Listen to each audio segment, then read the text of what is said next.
Hello and welcome to the Masterton T20 finals between Heriot and Royal High Corstorphine. Heriot have won the toss and decided to bat first on a much nicer looking day. And we've been joined by Heriot's player James Dickinson in the commentary box. Welcome. Yeah, thank you, Khalik. Thank you. How do you feel your semi-final went there against Carlton? Yeah, it was good. It wasn't an easy pitch to bat on up top with the early start. Ball did a lot, and I think Charlie Castle and Gav Main really exploited that. So it'll be interesting to see how it plays after sort of 38 or so overs on it. Might have dried out a bit. Outfield certainly will have quickened up. So yeah, hopefully in for a bit of a run fest starting with these two. Great to hear. Callum Clarkson, left arm off spinner, opening the bowling for Royal High Corstorphine.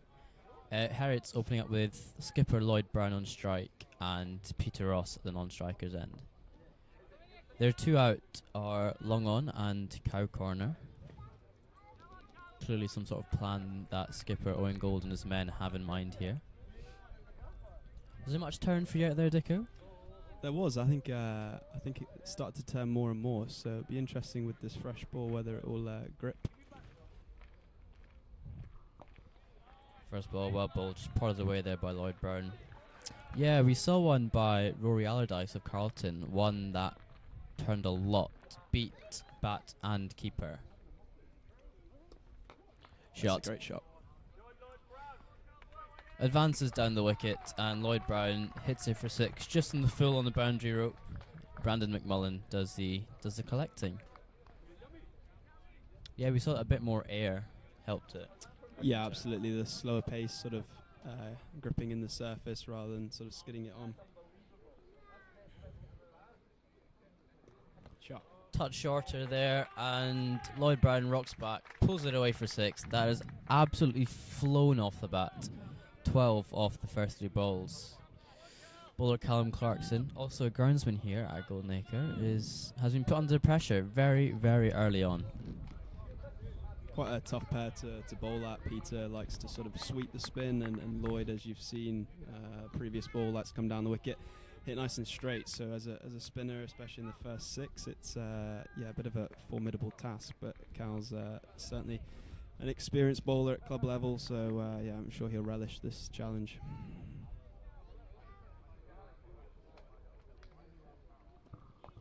Much fuller there from Callum Clarkson on the money, just patted away by Lloyd Brown. Yeah, you're right, we saw that with Peter. He seemed to struggle a bit with the seam, and then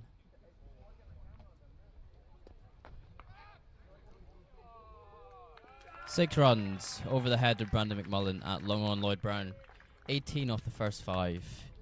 Yeah, we saw that in the semi-final with Peter. We seemed to struggle against pace, but then as soon as spin came on, he was very comfortable just getting down on one leg, slog sweeping it. Seems to be a strength.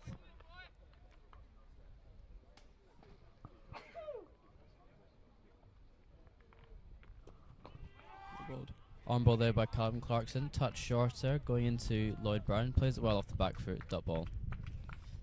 What do you reckon par scorers on this wicket, having played on it already?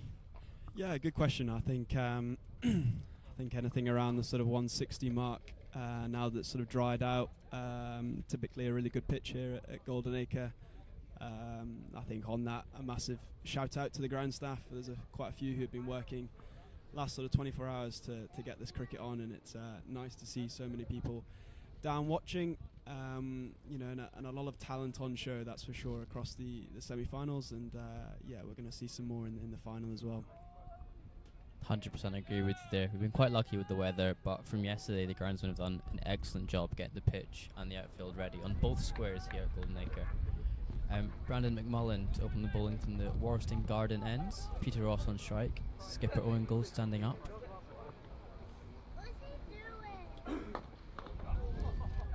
Full length there, chipped over the covers, and they run three. Good running there by the Heriot's boys.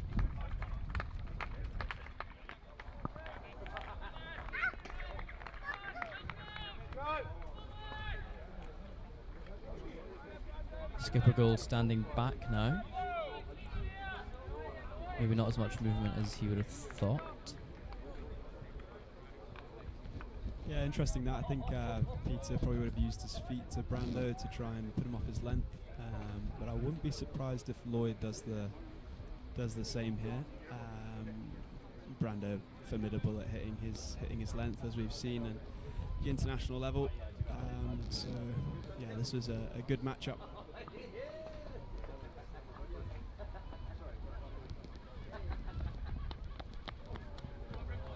Outside edge, goes over shotgun man, goes for 4.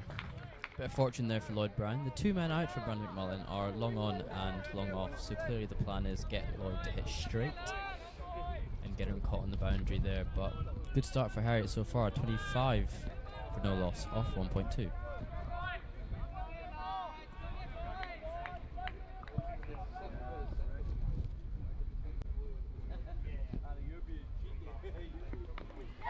Chopped on, bottom edge, hits leg stump, hits the base of leg stump, and Lloyd Brown has to depart.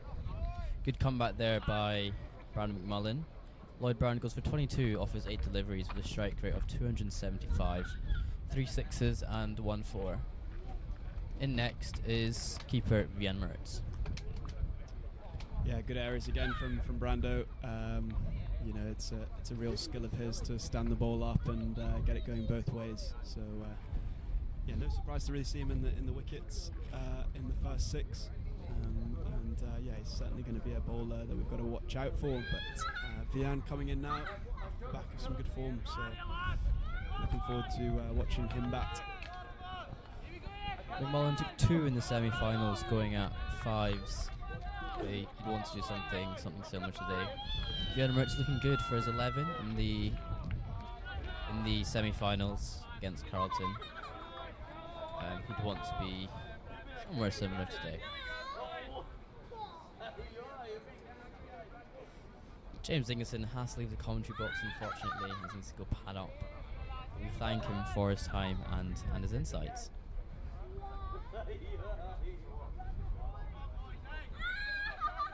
Seven off Brandon McMullen's first over, 3-4 wicket.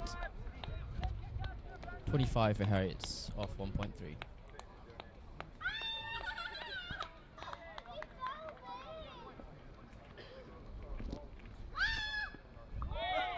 Well left there by Vian Moritz. Good areas by Brandon McMullen. The internationalist definitely knows what he's doing, opening the bowling.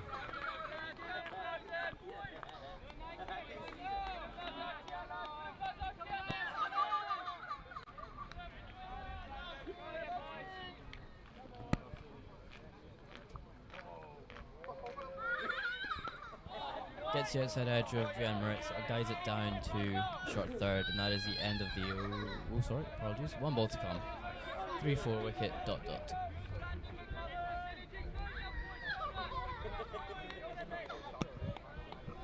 Rejoined by Elliot Scrivens in the commentary box.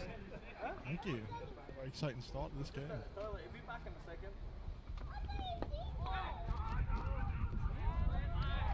Hits into the mid-wicket region, and McMullen is on it straight away to avoid the single.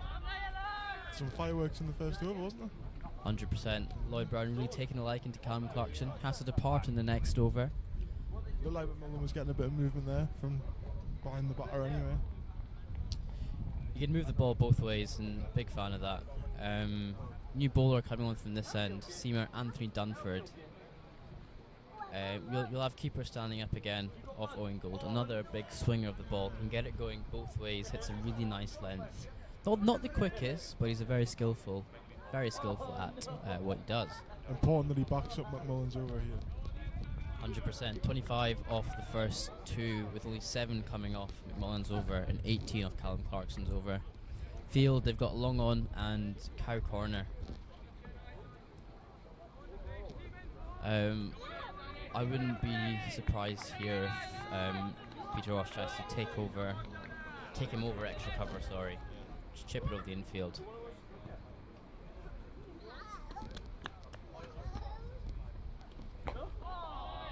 Good delivery first up, Yorker length. No loosener there, was there? no loosener there, just want to dig it out.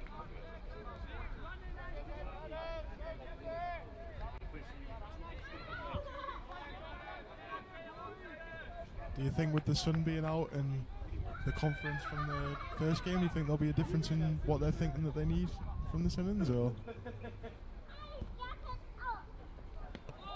Good delivery there by Anthony Dunford, a bit sharper there. Well kept by keeper Owen Gold. I think there will be, because they were chasing last time and they're setting this time. And James Dickinson was saying you're looking at 160 par, but I think they'd want to go 180 plus. The batting lineup these guys have got, with RHC have got, apologies. Good there from Dunford, he hits it out into the vacant mid-wicket region and they scamper through for a single. That wicket's given RHC a bit of a buzz in the step around the field, chirping and getting around the bowler. 100%, especially as Lloyd Brown was hitting them very, very nicely. That is big wicket to get. Vian Mertz faces his first ball here from Tony Dunford. Change of field, they've got a square leg, deep mid wicket, and long on. You bring in deep cover.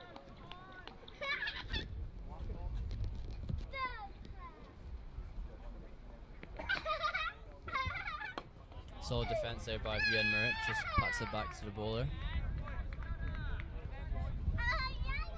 You can see already the confidence that RHC are playing with, really running in, charging in, hitting the pitch hard, making it looking to make the batsman play every possible movement, really.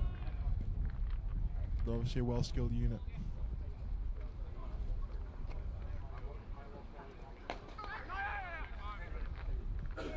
Out to mid-off, just to left of mid-off, and they come through for single.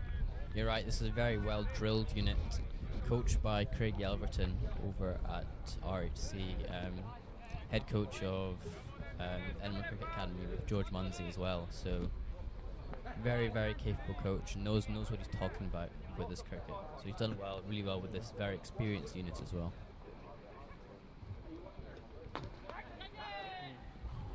There's the one trying to go over covers, just dropped short of Liam Naylor at cover. His heart will have been in his mouth for a minute there as it was going towards extra cover, but I think what we've seen so far is as well that the spin's not really having as much of a part as seems to be causing some problems, especially if you get it in the right areas where the batsmen seem to, when spin comes on, that's when they're looking to put the foot down as we saw in the first over. 100%, just that length, back of a length, maybe even a touch shorter, seems to be quite hard to get away. Spin seems to be fairly easy, and the fuller balls, over pitch deliveries, just lean on them straight and get them over. So I think you're right, seems to be the way here. And it's really important you hit that length as well with the seam.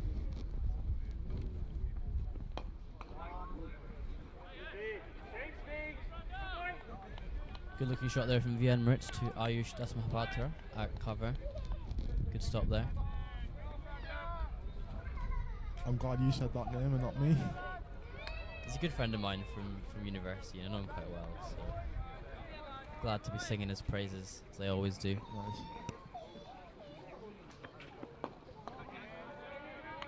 Good there from Vian. He's wanting to hit that towards that gap between deep mid wicket and mid on. Big sort of area there for him to try and target. But that's where McMillan wants him to come. Outswinging delivery to catch the outside edge with a closed back face. Well, we saw that in the second over, didn't we, just before Lloyd went. Good delivery there from McMullen. Given the start that Heriot have had, if there is good bowling to be had, they can just sit on it for a little while. The start from Lloyd's kind of meant that they can afford not to take too many risks against McMullen. He's obviously in the middle of a good spell here. 100%. They're going at 7s now, which is getting you to 140. Well, just under 8s even. So getting to your 150 odd. Good leave there from Vian Mertz. Good length. A bit shorter than his previous ones have. Carried a bit more over the stumps. But yeah, he's in his zone here, Brandon McMullen. Really aiming in on like a sixpence and just hitting that area. Contest. You were saying that Carlton are more suited to the shorter format. Are RHC pretty similar across the board, or do they favour this format? There's the outside edge there. It beats Callum Clarkson at short third, and doesn't go for 4. But they come through for 3 runs. About RHC as a squad, not really a well-known T20 squad. They've obviously got the players capable, but I think they're more suited to a 50-over format, as is Heriot's. But if they're in the finals, they're clearly doing something right. That's the outside edge there that McMullen was looking for. And Peter Ross on strike, keeper Gold decides to stand up to negate the use of feet against the swing. Wouldn't be surprised if you potentially a scoop here. Doesn't go on it. Big LBW shout. Not out, says the umpire. End of the over. Just a 3 off it for McMullen. Heriot's are 30 for 1 after 4. It'll be interesting to see if they keep McMullen going now, or whether they keep 2 back for later in the innings, given the start that Heriot's have had. As important as it is to keep making those breakthroughs, if Heriot's do continue to get a flyer towards the end, his 2 overs could be crucial. 100%. But I think a lot of McMullen's strength comes from the swing and consistently hitting that length. Yeah. So I think they'll probably bowl them out here 4, because they've got the other bowlers to finish up at the death if they need to. Anthony Dunford carries on bowling from the pavilion end here at Golden Acre. Just 2 off his first over, bowled really well, hitting great areas with keeper Gold standing up. 2 out are long on and deep square leg.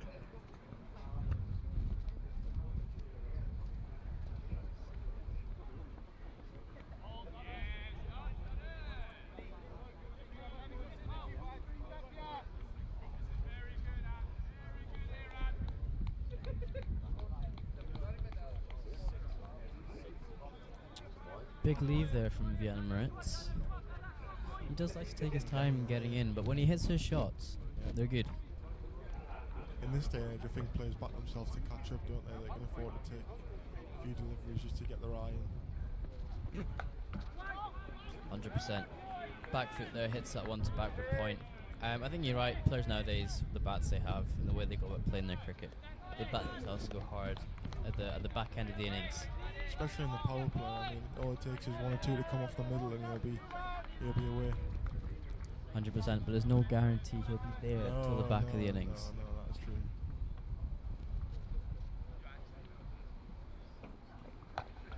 There we go, out to backward point, and they scamper through for a single. He is 5 from his 13 balls currently. Peter Ross 4 from 6. Heriot's 31 for 1 after 4.3. Peter Ross has been somewhat starved to the strike here, hasn't he? When we thought about it, I don't think it will, but I'm sure he'll want to get 1 or 2 away before long. So we just wait till the spin comes on. Yeah. He'll have his time.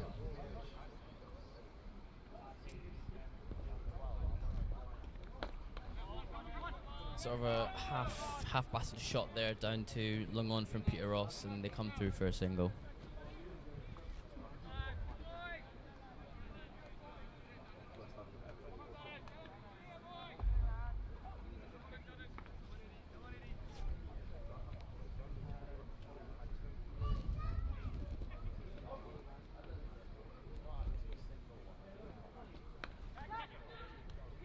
Caught Callum Clarkson at short third man. Back of the length there by Vienna Moritz. He's edged that, top edged that to short third man. Callum Clarkson juggles a bit, but I think he took it fairly well. He'll be filthy with that shot, I think. He will not be happy. 5 from his 14 balls. He knows he can do better than that. You have to say though, 32 for 2 after 5 overs. You'd say it's pretty on as even, but I think RHC would be happy enough. What was it, 22 off the first over maybe? Agreed, 18 off the first over. But RHC definitely the happier side with the momentum currently. Josh Elliott comes in, new man into the crease. Him and Peter Ross need to build a bit of a partnership. The same thing happened when these two met each other in the group stages here at Golden Acre. RHC got off to a flyer with the ball, and it was Josh Elliott who stabilised, going for a run a ball 50 around that. So he'd want to do something similar, if not a little bit quicker, today with Peter Ross. Dunford bowling really well, deserved that wicket. Probably not in that manner though. Wasn't a clean catch, was it? But I know, but You don't complain when you catch him. No, they all count. Change of field here for the new man. Third man goes back, and you have a deep square leg, and McMullen in at first slip. So mid-wicket region is vacant, and a pretty packed offside field.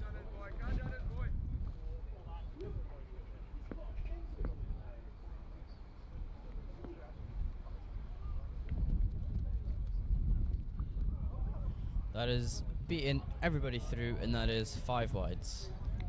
I'm not sure that's what the bowler would have been looking for as a first delivery to the new batter, but you know, he's allowed one, I suppose. It's a shame. It was a really good over so far, just a 2 off it. Slightly ruined his figures, the 5 wides. They have no fine leg at all, do they? So it wasn't even like it raced past 45. It was, once it had gone that fine, it was always 5.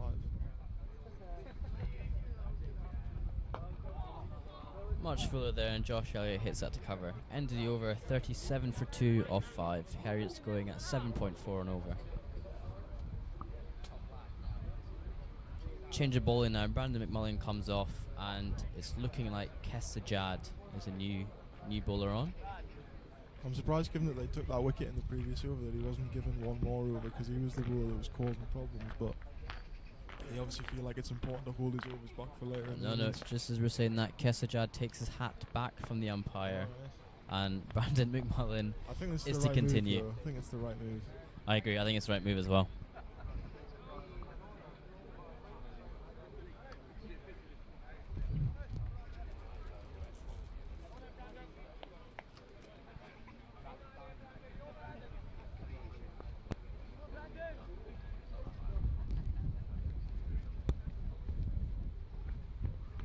Good delivery there from Brandon McMullen. Back for length.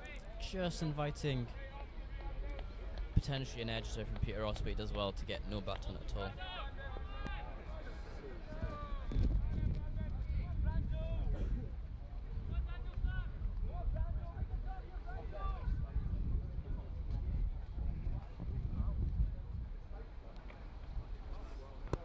Change of field here where long one comes up and mid-off goes back. Sky's up in the air, outside edge, dropped by Tyler Stagg at backward point. Tough take that, to be honest. And Peter Ross comes through for a double. The idea was to hit it over cow corner, but a bit of extra bounce, top edges it to backward point, and a tough chance there by Tyler Stagg.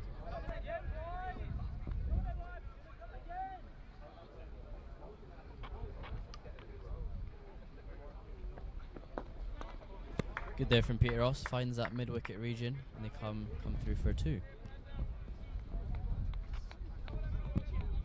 Apologies, come through for a single. We're joined in the commentary box by Heriot's bat, Dougie Voas. Dougie, how are you? Well, thanks, Kay. How are you? Good, thank you.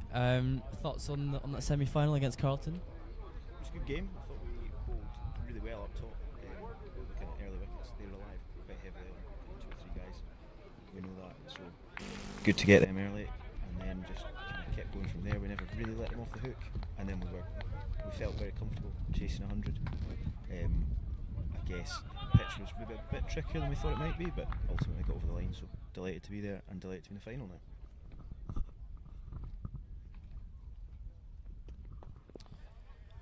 It's good to hear another dot ball here from Brandon McMullen. Change of field for new batter Josh Elliott. Deep square and deep cover for him with the first slip. You're saying the wicket was a bit tricky by the looks of things.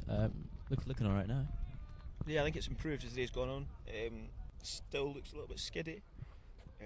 We reckon we're hoping to get to kind of 140, 145, 150 maybe, and we'll go from there.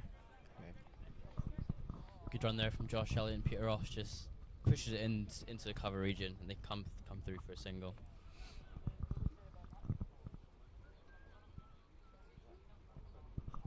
Thoughts on batting first after winning the toss? I think it's a cup final. It's kind of always key in a cup final to try and put pressure on, and then see if the other team can deal with it. So that was the thinking behind there. There was a bit of discussion, but yeah, no, delighted to have won the toss and delighted to be batting first. Mullen's final ball, the over. into the mid wicket square leg region, and Ayush does the fielding dot ball. Another good over there from Brandon McMullen. 14 off his 3 so far. That's an economy of 4.7 runs.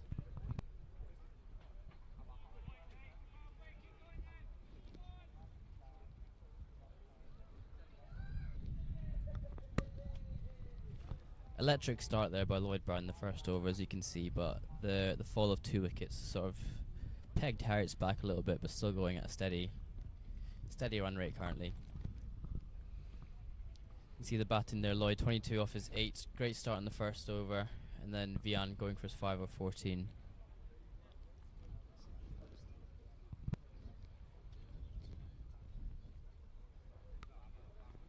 Change of bowling here from the pavilion end. Dunford comes off and RHC overseas Tyler Stagg comes on. What do you make of the RHC bowling attack? Obviously got a spin of Callum Clarkson and then the seam, and a lot of their seam is keeper up. Yeah, so we were actually just discussing that. I think they've got a really well suited attack for this pitch. Kind of not I guess not Gav or Charlie fast, but kind of bowl good areas and let the ball do the talking. I think Tyler has. I think I'm right in saying he's been injured for a lot of the season and hasn't bowled so much. So this is certainly the first time I've seen him bowl. You would be right in thinking that. He got injured early on in the season, hasn't bowled as much as he would like to. He went in a period of 5-6 games of not bowling, and he's slowly getting back into it. I'd like to see Liam Naylor come back on. He bowled here in the league game that we played here, so it'd be nice to see him come on and come through. I actually think it would suit him as well. Is that because you'd give him some tap, or you just respect him as a bowler? No comment. I think we know the answer to that. Good bowling by Tyler Stagg, just hits it into the square leg region to Josh Elliott, and they come through for a single.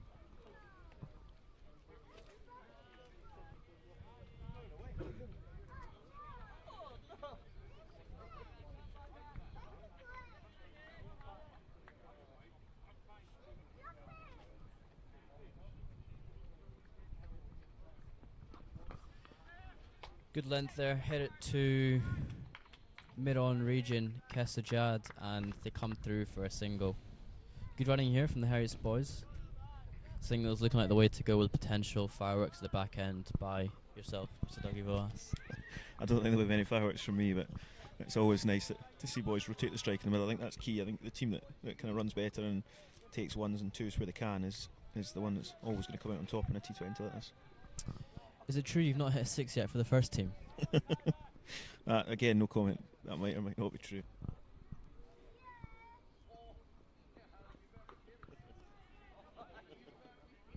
It's brewing. It's going to come. Yeah, I've got no doubt. It'll come one day. Good to hear that you're full of confidence. Who knows? Today might be the day. Today might be the day. Just hits that one down to third man, Josh Elliott, and they come through for a single. He's 3 off his 6.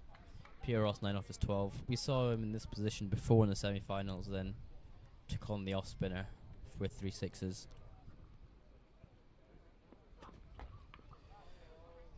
Hits that over mid-off. It goes over the head of Ayush, and they come through for 2 runs.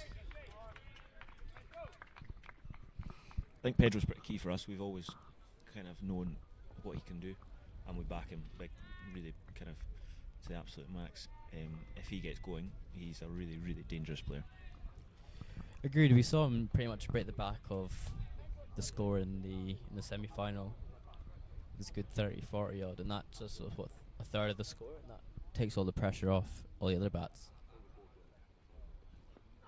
Shorter ball there from Tyler Stagg, and Peter Ross helps himself to base 6. Narrowly misses many a cars. Much needed, I think, for Heriot. Just a bit of confidence, a bit of boundary. There we go, right on cue. As we said, that's what he can do. So hopefully a lot more of that to come. Takes himself to over 100 strike rate now, does Peter Ross, 17 off his 14. As we said before, Kesajad is coming on to bowl. Brandon McMullen comes off.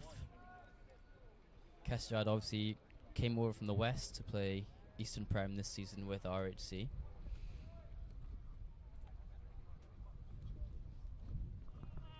hard-hitting batter and a pretty good bowler as well, taking 19 wickets this season, an average of 26 in his 17 matches for the club.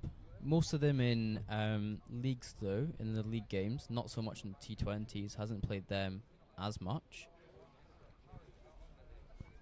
I think I'm right in saying he played a little bit of Scotland A stuff as well, and he's handy. He can bowl. He's got kind of good variations. He's got good mix-ups.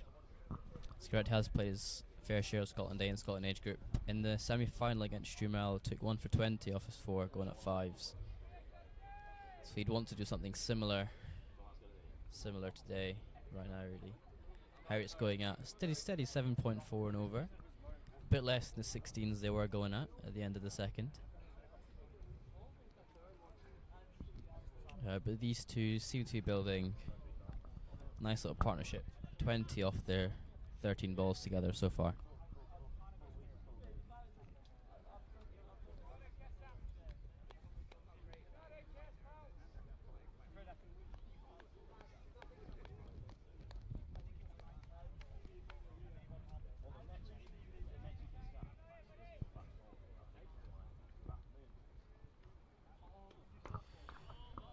Uses his feet as Josh comes down, sort of yorks himself out to cover, dot ball.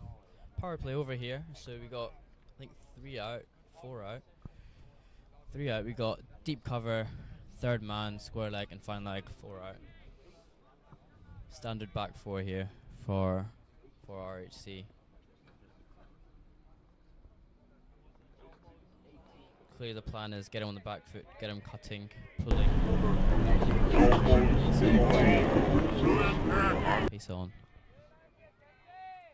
He does like his cutters though, Kess. I remember in the T20 against Heriot's before the Masterton group game, he liked the change of pace. Against Josh especially, Josh seemed to take a liking to him, so might see the same today. Yeah, I batted against him once this year and was very impressed with the kind of variations he bowled. Slow balls, cutters, out the back of the hand. So it was interesting. I know he's done a lot of work with John Blaine at the Grange on his bowling in general. So that would definitely help a lot. And there was a cut there from Josh Elliott out to Liam Naylor at cover. Good knowledge, Clay. That's interesting. I don't know where you get all these dimes from. It's just what I do, Dougie. It's just what I do. Change of field again. Third man comes up into a short third man, and middle wicket goes out to a cow cornery. 5 out now. Gonna go full, I reckon. I'm incorrect. Back for length, hits it down to backward point, and they come through for a single.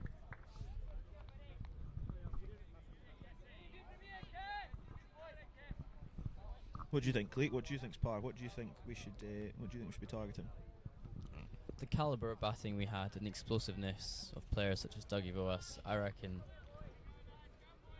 You've just thrown away all that knowledge that I thought you had. I think Heriot should be looking at around 175, 180, especially with the batting lineup that RHC has. You've got your McMullen, your John Van Ziel. Naylor's scored 1,300 runs this season. Yeah, the boy can bat. I don't think there's any doubt about that. He just churns them out for fun. He's always, I wouldn't say struggled, but we've always kind of got him early enough when we've played, so we'd be hoping to do the same again.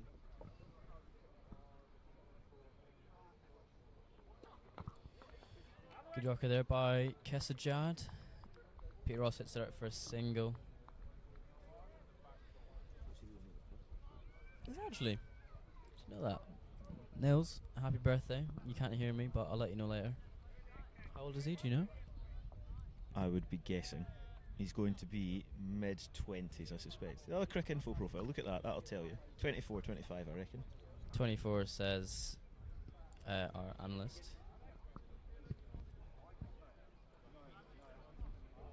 You're right, 24. 24, there you go. Happy birthday, Liam. I'm sure he'll 24. be enjoying himself tonight, regardless of the result. No comment from my side on that. Callum Clarkson back on.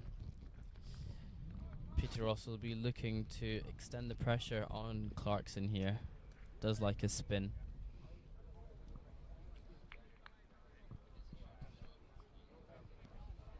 Long on, long off, cow, square leg, and deep cover.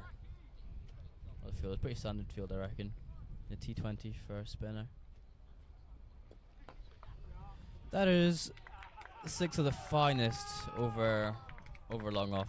Does love hitting down the ground, does Peter Ross? He does. Pedro backs himself. It's something we talk about a lot, and actually he picks his option and he backs it, and he takes that on. So it's good to see more of that, please, Pedro. We were saying in the semi-finals when he was batting that he's unorthodox, but there's always very sound logic behind the way he does something. Yeah, he's a real thinker. It's really interesting to watch how he goes about it and how he thinks about the game, actually, and his batting particularly. He kind of tries to treat each ball individually, but has a really clear plan in his head and how he wants to go about his innings. Slightly shorter there from Callum Clarkson. Peter Ross helps himself to single down to long off.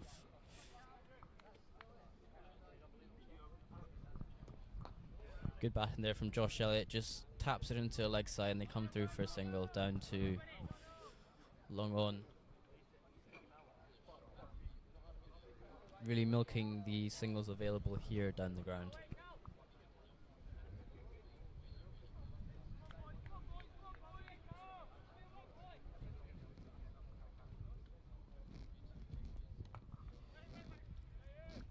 Cut there by Pete Ross. Ayush does the fielding at backward point. Looking forward to see him come on at some time. Really rate him as a leg spinner.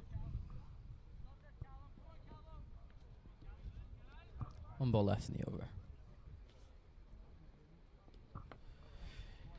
Pete Ross defends. End the over. Just 8 from it. Good comeback from Callum Clarkson after going for 18 in his first.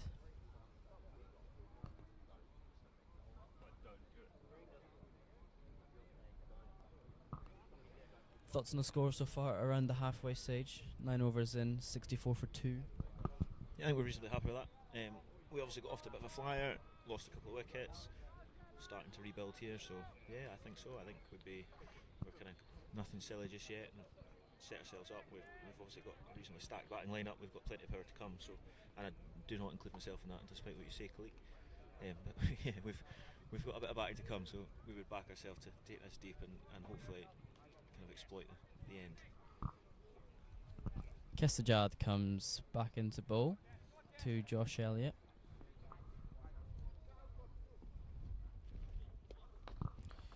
Shot there down the ground to mid-off, no run, cut off by Syed Aziz.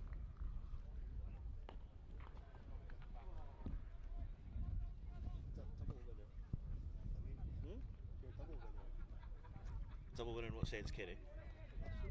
Well, last year, yeah, we won. We obviously, the club had a very successful season last year. We were kind of fortunate, I guess, to win it, but yeah, we won enough games to win the league, and won the cup as well over at Watsonians, which I particularly enjoyed, having been a former player there, and then the grand final as well against Clydesdale. So that was it was a successful season. But you know, we're really keen to try and back it up this year. We didn't go through in the 2020s last year. We lost in the semi-final and finals day last year, so we're a step further than that. But actually, we would like to go further than that as well. So, and we've got another cup final to look forward to this year, and the league's going okay. So we just need to keep going. That's why you play cricket, I suppose, to play in the big games and hopefully win them. Got 2 things to ask you here. One, thoughts on Scottish Cup final against Clydesdale in the West at Uddingston. Shot by Joshua, out to nail it cover for a single. So yeah, Clydesdale Cup final, late August in Glasgow. Thoughts? Yeah, it's exciting. It's we're really looking forward to it. It will be, do you know, it'll be a real squad test, because I believe Scotland are away at the time. So I would think we will be missing certainly a couple, if not more, of a likely first team. Equally, Clydesdale won't have Barrow, which I suspect will be big for them. I think he scored 170 odd maybe in their semi-final. So they don't rely on him. They play plenty without him through the league, so they'll be perfectly used to that. But no, it's exciting. So last year was my first taste of it. It's a great day out. It's brilliant. Obviously winning helped, but yeah, it's a good day, and it was a good couple of days after it last year. So hopefully we can do the same again this year. I think it's a bank holiday on Monday, so that always helps. Couple of days is a bit more accurate from the pictures I saw the day after. Joshua hits it up into the air. Jonah Van Zyl gets underneath it, takes a catch. Josh Elliott has to depart for 7 off his 16 deliveries. Not ideal. In next is James Dickinson, who we had early on for commentary. And I guess the second part to that question is, I know this is very early, very, very early to say, but thoughts on potential European Cricket League? We're honestly not thinking about that. That's a long way away. We need to get through this innings and then bowl and field well in the second innings. And if we're lucky enough to do that and we're lucky enough to win today, then we'll worry about a Scottish finals day. As much as the boys would love a holiday, genuinely, I can promise you that has not been spoken about or thought about. Good to hear. The heads are screwed on. Josh Elliott has to depart. James Dickinson comes into bat. Thank you very much for your time, Dougie Voas. Good luck when you're out there batting. Some bombs for me, please. No problem at all. Thanks, and I'll try my best. We'll see.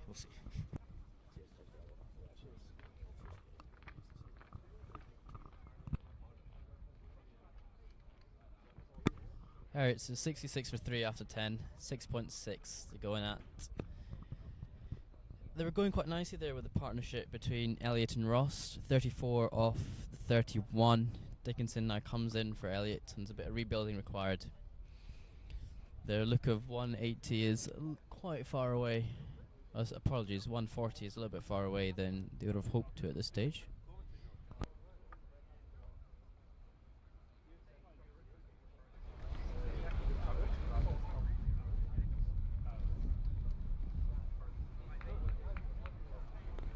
Dunford comes on to bowl from the pavilion end. Peter Ross to face.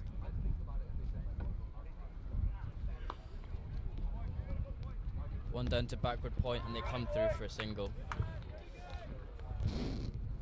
Peter Ross actually coaches Anthony Dunford at the Edinburgh Cricket Academy in their Performance Academy session, so good sort of, I don't know, coach-player little battle.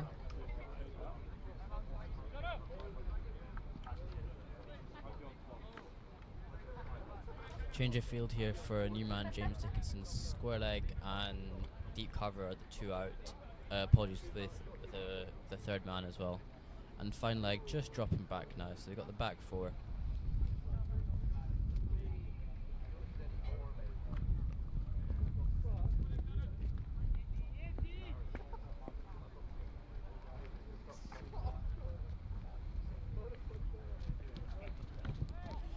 Good length there from Anthony Dunford.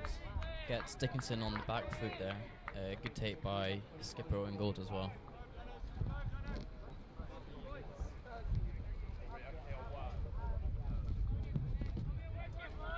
Dunford bowling really nicely here. Economy of 4.3, 10 off his 2.2 so far with the 1 wicket of Ian Moritz. Caught by Callum Clarkson at short third man. Seem going along quite nicely here for RHC Corstorphine. Today in general actually seem going quite nicely. First slip comes in and mid on mid off are both exactly on the 30-yard circle. Big mid-wicket region vacant. Another dot there from Anthony Dunford, well bowled.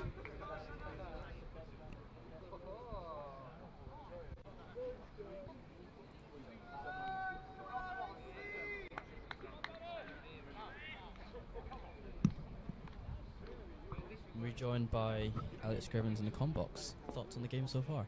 It's interesting. I feel like Heriot are just knocking it around, waiting for the time to really explode with the bat, but RHC are keeping them in check. I mean, it was an unbelievable catch to get rid of the last wicket. I can't remember who it was. Josh Elliott, yeah. Unbelievable catch. Seemed to be in the air for hours. But I honestly think it's pretty on as even at the moment. I think if you'd offered this to both sides before a ball was bowled, I think they'd probably both take it. I'd agree, you're right, very good catch as Dunford comes in. Catch taken by Jonah Van Zyl. He's actually a wicket keeper. Really? He's played South Africa under 19s as well. Oh. unreal left-hand batter. So obviously very good in all aspects of the game, batting, bowling, fielding. Shame he's not keeping to show off his keeping qualities, because he's a really, really good keeper as well. But skipper Owen Gold takes the gloves for today. White ball there from Dunford. I don't think Heriot will want to lose another wicket for a while, just because they feel like they're trying to set a platform, and wickets obviously keep that total that they're looking for in check. I think if they can kind of build this partnership and leave it for the last 5 overs to really have a go, then they could get up to a really competitive total. Shorter there from Dunford. Pete Ross pulls. Jonah Van Zyl does the fielding, and they stick through with the one. You're right. The last partnership was 34, which is good. Off 31 balls, maybe a touch too slow for their liking, but they need Ross and Dickinson to really, really set the platform here for the big bats such as Dougie Voas to go out and hit big. I don't know, I've spent a lot of my time playing cricket with Heriot too and AP, so I'm used to slow partnerships, so I don't think they'll mind too much, but I think it's all about wickets in play. I think if RHC can get another couple, then they'll feel like they're well ahead of the game, and if Heriot get to the last 5 or 4 overs with only 3 wickets down, they'll feel like they can really, really go after the bowler at the back end. Whichever way it goes, it will turn out to be a very, very good game. So if you're not here so far, get yourselves down. Bar is open, barbecue is on. You can smell it from the comm box. It's going to be a very, very good day of cricket. Well, while you've been talking to the players, I actually went and sampled some of the barbecue, and I'm pleased to say I haven't died yet, so I'd recommend getting yourself down and getting involved. It's a lovely place to watch cricket and be amongst it. And like you say, we've got a great game going on here. Tyler Stagg back onto bowl from the Warston Gardens end, opposite end to where he started from. Went for 11 off his first, and Peter Ross has absolutely smashed that for probably one of the biggest 6 I've ever seen at Golden Acre. It's gone over those white sight screens at the back, and I generally don't think I've ever seen a bigger 6 hit. The sound that made off the bat was absolutely unbelievable. I don't think he's hit that cleanly either. No. The only 6th rival that would be Mark Watt, and he hit that clean. Yeah. This wasn't hit very cleanly, and it still travelled a very, very long way. It was probably, looking back at the replay, it was probably in the slot from the bowler, kind of free extension of the arms and bang. I think the fielder looked at it for half a second and then realised boundary could have been another 50 yards away, and he still would have cleared it. So.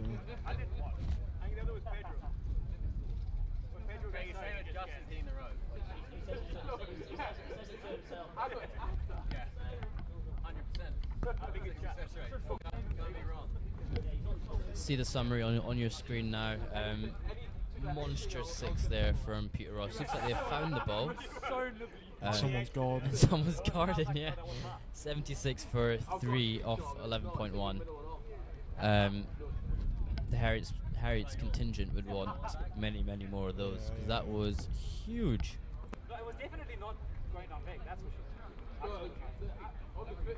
Stagg really taking some tap here. 17 off his 1.1. I assume there'll be some change-ups coming up here. He's probably got one of the longer run-ups we've seen today as well, so long time for the batter and the bowler to think about what's coming out of the bowler's hand by the time he gets to the end of his mark.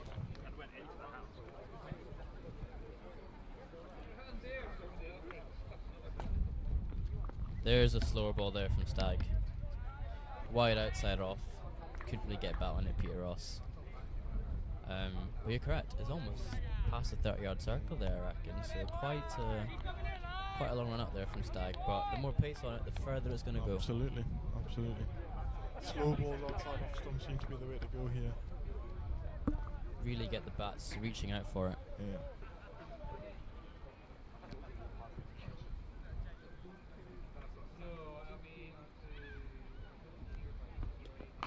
Peter Ross goes again. He does not get as much on it, and it falls safe in no man's land. Fortune there. He probably earned that with the one that he absolutely middled. Fielders on their heels as he was winding up there. But he'll be glad to see that drop just in front of the fielder. I think the fielder at long on there was expecting that to go over his head again. But not as much bass on it, a little bit higher up on the stickers. It just goes straight up. It lands probably where a conventional mid-off would be standing. Neither bowler nor fielder able to collect. Change of field here for Dickinson. Third man, fine leg, go back from being inside the circle, and he got cover, square leg.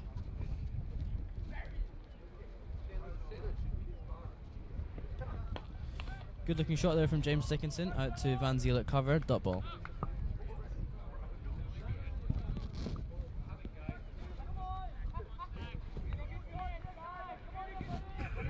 You still sticking to your 180 prediction for Heriot, so that's what they'll be looking for, or has that changed as we've gone through the innings? Well, 180 is what they would want to get. At this stage, it's tough.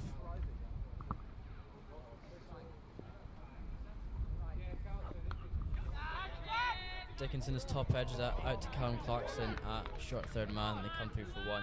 I think a 130 is looking a lot more likely. Couple more shots like the one that Peter Ross has just played, though, and you never know.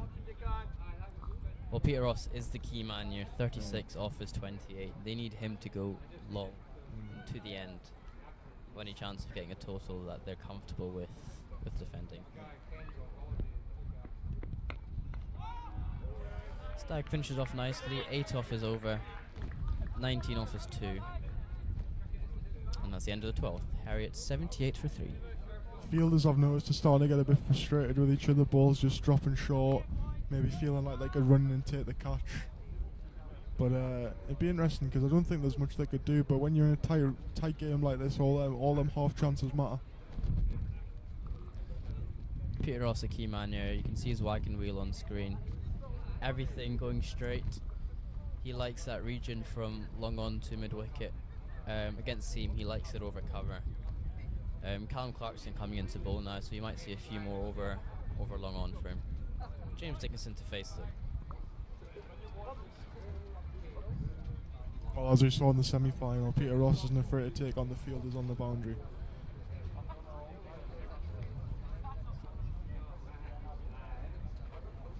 He knows he can hit them big, and he backs himself to clear most boundaries in world cricket, most likely.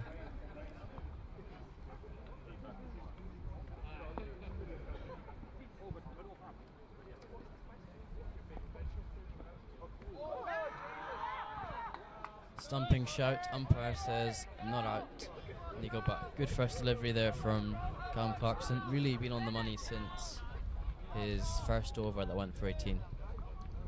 He's looking sharp, the RHC wicketkeeper, though. That's a couple of half appeals he's went up for. Quick to take the bails off. Shorter there, and Dickinson hits that down to Van Ziel at long on. Yeah, Skipper Gold is very good keeper. He actually started off not as a keeper. He's bowled seam, he's bowled leg spin, he's keeping now. Very good batter, of course. Captain Scotland 19s in the World Cup campaign.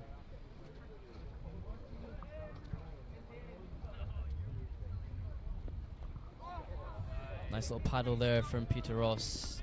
Side Aziz does the fielding down short fine. Keeper Gold also played out in Australia for the Redland Tigers over last winter, so he's been playing a lot of cricket recently. Wow. Played Scotland A stuff as well recently. He's well seasoned. Goes for the reverse, does Dickinson. Half-hearted appeal there from bowler and keeper, and umpire Majid Haq says not out. You can see the thinking though with that man up inside the circle, any kind of battle over his head, and you'd think it would run away for 4. So that's where he's looking.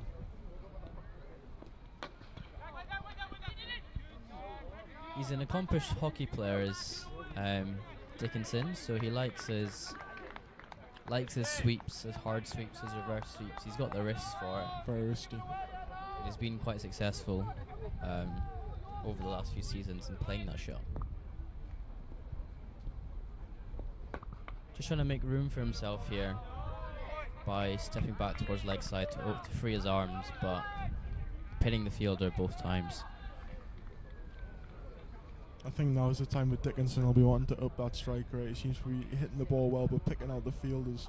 And I don't think dots are necessarily what Heriots are after at the moment, so I wouldn't be surprised to start seeing him take a few more risks and see if they come off, especially with Ross going so well at the other end. He's probably got a bit of a license to try and go here.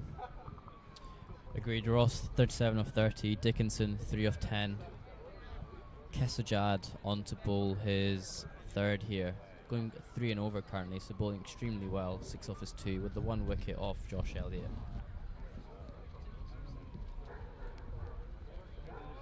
I agree, Peter Ross is the anchor here, as Ollie Davidson was in the Carlton semi-final. He's the anchor there for all the other batters to sort of work around him. Still a lot of batting in to come for Heriot. You got likes of Charlie Castle, Ryan Brown, Joe King-Hongray, Dougie Voas. Very, very accomplished men batting wise. Gavin Main has an ODI 50. I think his ODI average is 40 odd. So wow. As a bowler, is pretty good. Back of the hand there from Kesajad. Peter Ross hits it out to cow corner. Brandon McMullen does the fielding for a single. Good change up there. You saw from Kesajad. Back of the hand is what we were saying before. Likes his variations. Yeah. Be interesting to see where Dickinson's looking here, where he thinks that his run scoring options are against the team. Dickinson's really strong through covers, so I think you'd look to try and make space again. Hits that one down to long on for a single, gets in batter, Peter Ross on strike. He's hitting the ball well, Dickinson, to be fair to him. He's just got to hang around here and hope that it comes back to him. Makes it up in the strike rate towards the back end of the innings.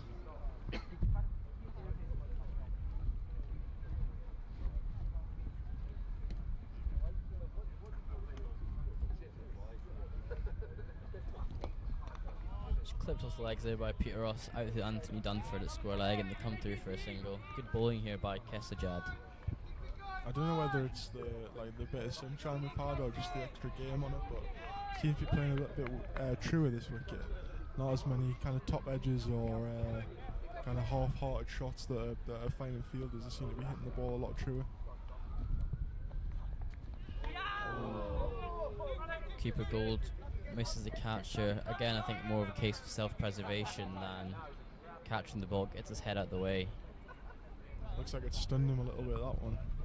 You see the replay on your screens now. Just a top edge, and I think a catch he'd back himself to take, in all honesty. He'll be disappointed with that one. I wonder if the wicketkeeper that is in the side that he's keeping out would think that he should have taken that. Jono and Goldie are good mates. I don't think there's much animosity between them about who's keeping. But in the end, it comes down to head coach Craig Elverton. So, like you say, it would have taken his head off at the end. They got his hands in the way. Shot there from Peter Ross out to Dunford at square leg. Does well collecting that on the sort of half volley. And they come through for a single. You might feel like he's missed out there a bit, Peter Ross, because a yard either side, it was 4 run. I reckon he'd back himself to hit it more. He just sort of guided it.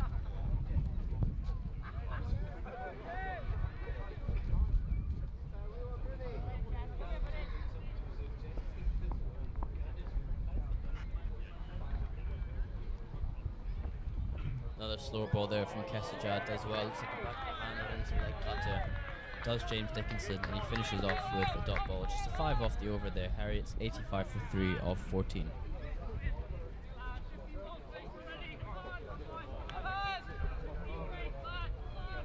Well, if you were playing at a high level, you'd often say after 14, can you add 60, 70, 80 runs from the last 6? That would get them up to between 140 and 160, which I think they will probably take, especially defending in a final. Never gets any easier chasing in the final. Pressure and things like that makes you do funny things. So I think they'll just be backing themselves to get around that 150 mark and keep the game interesting. They'll need to go 8 and over here to get up to 133. So you're looking at maybe 9s or 10s potentially from now, which is what an extra 60 is what you're saying to get to 140. Dunford to carry on, continue with the ball.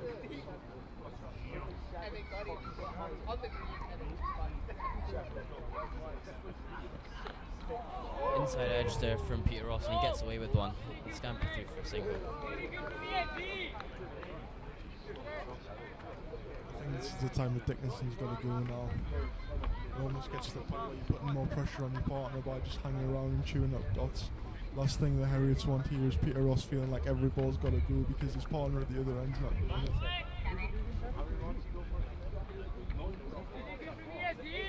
100% agree with you there. Peter Ross going steady at 41 off 34, 120 strike rate, 121 strike rate.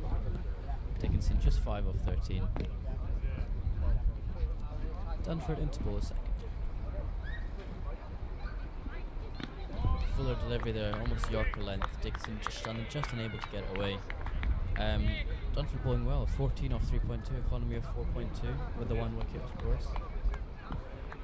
I often find it quite claustrophobic with the keeper stand up. I don't know why, because I don't mind it to the spin, but when there's a seamer bowling with the keeper up, I find it quite claustrophobic.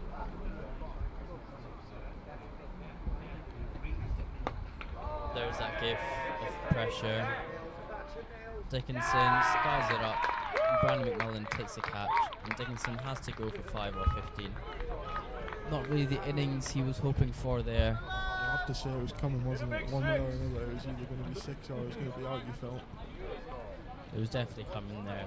Build up the dots there for Dickinson, and he had to go really. Next batter in Scotland International, Charlie Castle. Back off a very nice 50-60 odd against Falkland last season in the 50 over competition. Be interesting to see what he can do in the T20. 14.3 overs gone, 5.3 remaining. Heriot really want a minimum of at least 120, 125 here.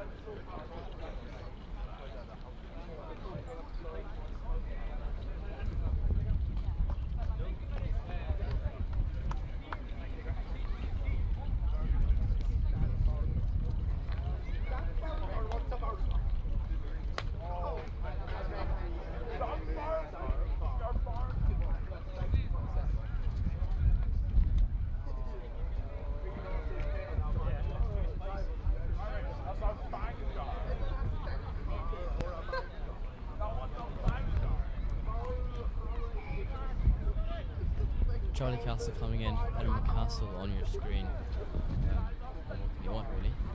For Heriot's probably a few more runs, for RHC probably a few more wickets.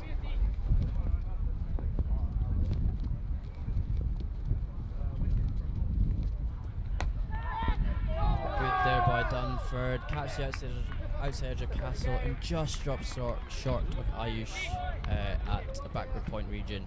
Does well to stop the ball in the end. It's tough for those ones to know whether to try and catch the ball or save 4, but he managed to do both there, which was a good bit of work. I'm sure the bowler appreciated that as well. Nerves now for Castle. Second delivery. Plays that very well past the backward point. And that goes for 4. Maybe not any more nerves. Might even be shot of the innings, that a beautiful shot. I mean, some of the blows we've seen, but in terms of batsmanship, that was a beautiful little shot. That. Much needed boundary, just a second to 4 of this innings. Heriot's 94 or 14.5. I think that wicket just illustrates as well that neither team's really getting away from the other team. I think 90 for 4 is probably on his evens, really. I think RHC would probably think that anything under 120, and Heriot would think anything over 120 they're in front, really. Well weighted there by Castle, plays the same shot again, not as wide this time. And Kessajad does the fielding and come through for 2. I think you're right, his game has ebbed and flowed massively. Great start by Heriot, pegged back by Corstorphine with the 2 wickets, and then it's been up and down from there. I think Peter Ross will be glad to see the way the Castles come out and play here. I think it'll take some of the pressure off him and make him feel like he can just go about his innings and bat through now. As well, the way that Dickinson was going, unfortunately for him, it was kind of like if Ross wasn't going to do it, it didn't look like it was coming. So I'm sure Peter Ross will be grateful that someone's come out with a bit of intent and he's found the middle of the bat early on. 100% agreed. Castle is a very underrated batter in my opinion. Knows how to go about his business very well. Played a few seasons out in Scotland, so knows a lot of the conditions, helps to be on the batter-friendly track here at Golden Acre. Brandon McMullen to bowl his last here, 14 off his 3 overs so far. Economy of 4.7. You can feel already how big of a wicket he is going to be in the second innings. Can't you? How big McMullen's going to be when he walks out the bat. It feels like the game's already on a knife edge with his wicket. He provides so much with bat, ball and in field, and I'm assuming helping skip a goal as well. First ball, Peter Ross hits it into the covers and they settle for a single. Naylor doing the hard yards there.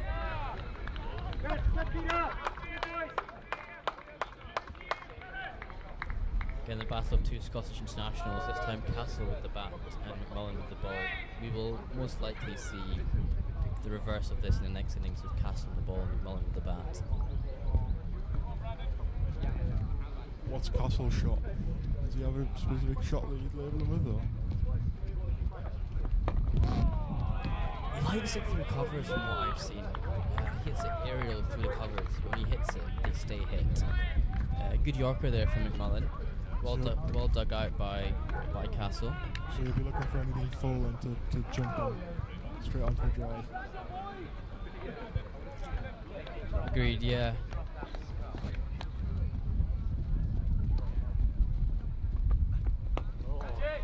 Slightly outside edge-ish, out to deep backward point. Does the fielding.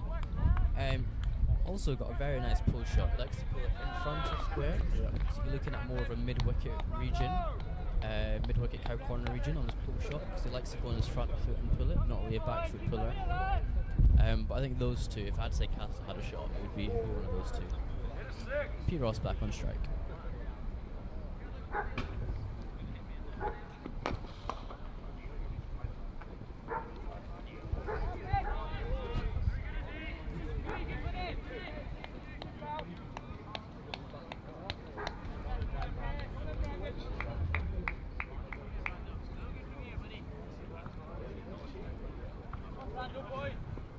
McMullen here just going back to his mark, thinking about what he wants to bowl with the new battery. I'm sure he's desperate to get his Scotland colleague out.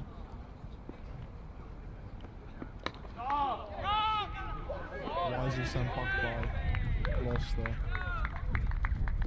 I've got to say, I've been impressed with RHC in the field. They took some good catches. Been pretty electric at the ground field and done very well here.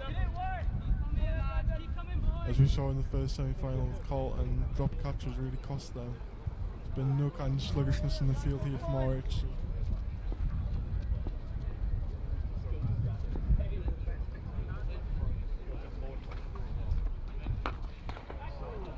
Absolutely pummeled down a long on while there's a man waiting on the bounce.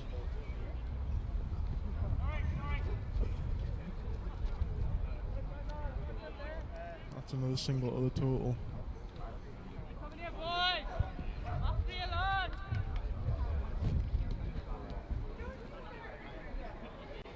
After 16 overs, it's not 6-4. 24 balls to go. You'd think that Heriot should be looking for 30 or 40 off his last 4 here.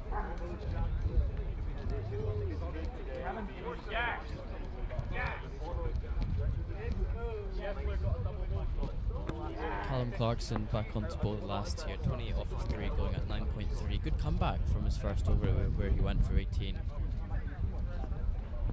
Back 5 field here for Clarkson. He got square leg, cow corner, long on, long off. And deep cover. Castle comes down the wicket and he hits that for 6. Straight over the head of long on. It's a big shot. Great shot. 100 up for Heriot, 16.1 overs. Castle going quite nicely here, 14 off his 8, strike rate of 175. Much good here from Heriot.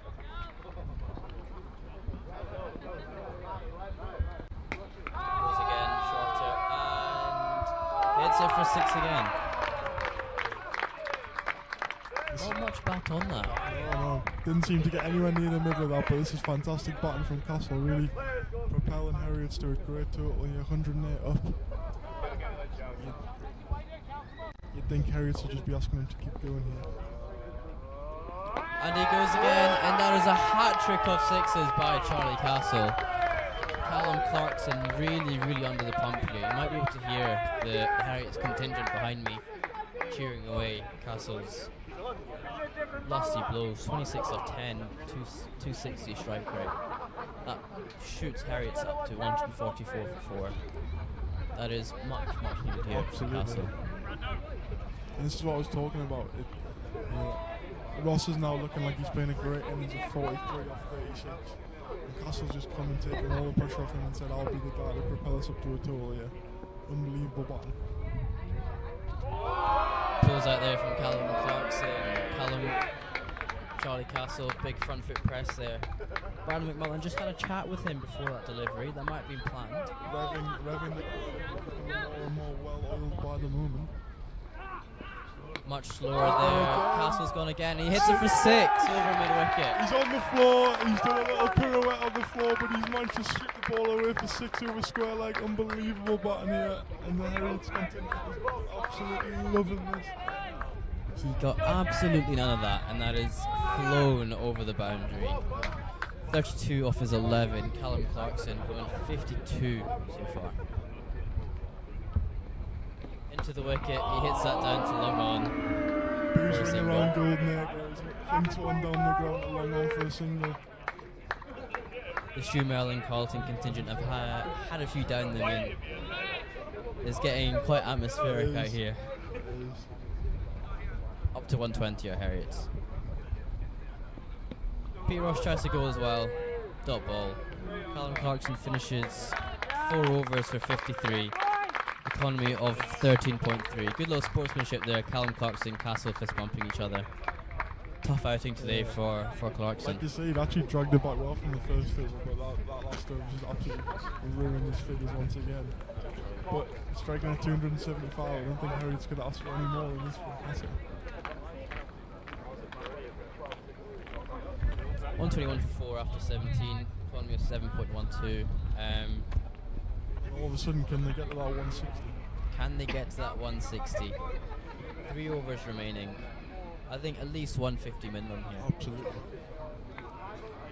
With the way these two are batting, I think Castle's just going to keep doing it now. He's obviously feeling it. I don't think there's any point in him nudging in there, but now I think if it's there for him to go, he's got to go. Tellerstag, Newman in 3rd over, 19 off his 2 so far. Going at 9.5 and over. Slow ball incoming here, I think.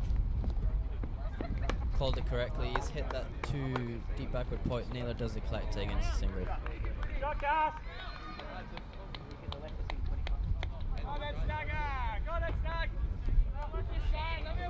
Partnership has jumped to 36 off 16, with 34 of those coming from Castle.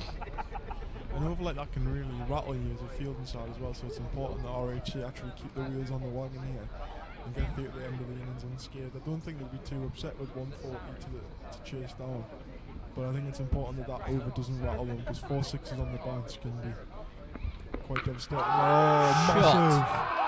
What a shot! That is even bigger than the one before. New balls, please. If you thought the last one was big, that one is absolutely catapulted. That's a 6 at the MCG. I don't care. That is huge. Umps are running on with the new ball. Yeah, there's not even nobody's even bothering to go and look for that. Reload. Peter Ross now one off his 50. The first 50 we've seen today, I believe. Yes, I think you're correct. Across both games. 1 off the 50. That is absolutely huge from Peter Ross. What a shot though. Short delivery. He got that one or not? Yes. Yeah, he got that one.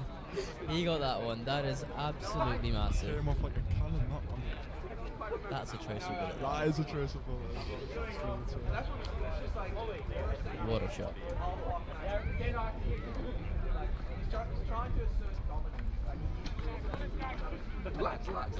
Use the replay on for your screens. That has absolutely rocketed off. He was on the move almost as he hit that as well. It was an unbelievable strike. Well, where does Stag go now? He's pulled a slow ball outside off stump. I think that one might have been a slow ball as well. I'm not sure. I don't know where he goes now. I think that was pace on just short And in the slot. if it's not quick enough, Peter Ross has played first-class cricket down south, so he'd be used to quick bowling. It looks like they're going to go short and wide here as Ayush goes to a deep backward point, and you've got Naylor at deep cover. The problem is now when they had the previous batter in, they could give the strike, or give Peter Ross one and give the strike to the other batter, but now you've got Castle coming on the strike, who's striking at 260. Is that his stats? That's 50 up for Ross's Peter 50. Ross. 50 off 39, 128 strike rate. Batting extremely well. Really anchored this innings here for Heriot, and has been the main man in the semi-final and the final. Dealing in sixes only. Is it 4 sixes? You're right. No fours, 4 sixes.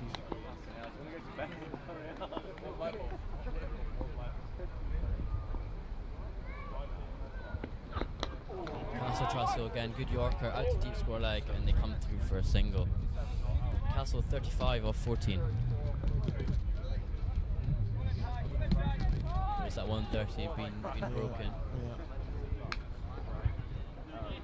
160 still on the cards, you know. Could be. Finish this over strongly. Anything's on the cards from there. They've got the artillery in the sheds as well. If one of these two falls, they'll just keep going. Shot. 4 runs. Full toss, 1 bounce for. That is being rocketed by Peter Ross. I'm sensing a change in intensity from Peter Ross. He was happy just to anchor the innings, but now he's got to the last 2.5 overs, 4 down. He's thinking now's my time to make it here. Just a change in body language, a change of intent. Absolutely middle with extra cover there for 4. Well, he knows that somebody at the other end can hit as well, so he's like, why not get 2 of us involved? Tries to go again. Stopped at mid-off by side as he's done well there. He come through for a single. That is the end of the over. 14 off it from Tyler Stagg, and that takes his total up to 33 off his 3 overs, going at 11s. Kesajad onto bowl from the pavilion end. He's bowled really well today, 11 off his 3, going at 3.7s. This will be a big over, 19th. Have you ever had a day where you pull 4 overs for 13.3? Teammate count? No, I'm not entirely too sure. I rolled 1 over for 19 once and I never got a look in again. 4 overs for Tough. 13 is tough. It's a tough day out.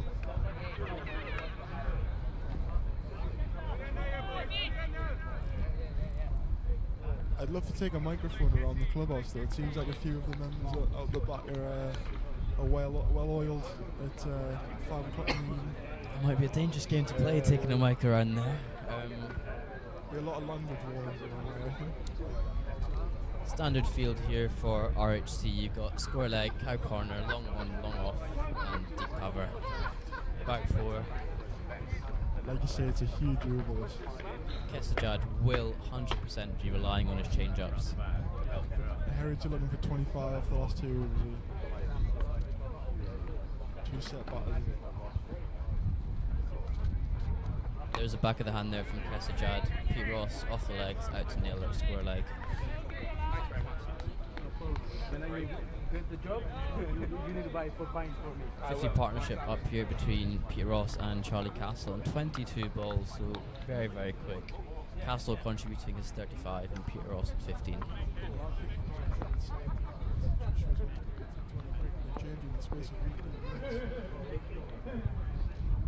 Ball there, Castle hits it out to Van Ziel, long on. Takes a catch. I was going to say comfortably, but I don't think he looked very comfortable underneath that. The way he took that I'm not sure about that, but he got the job done, that's all that matters. 100%. Castle out for 35 off 15 deliveries, 233 strike rate, 4 sixes and 1 4. Heriot's needed him to come in there and do that. That is very selfless innings there from Castle. Very similar to Peter Ross in the first game. I think that the Heriot guys will welcome him off the field and see him come some interest at the end of this innings. You can hear it behind us there. Gets a pat on the back by incoming batter Ryan Brown, and Castle gets ovation from the goal neck balcony. Not really an intent. Really good balls. Heriot scored 135 off.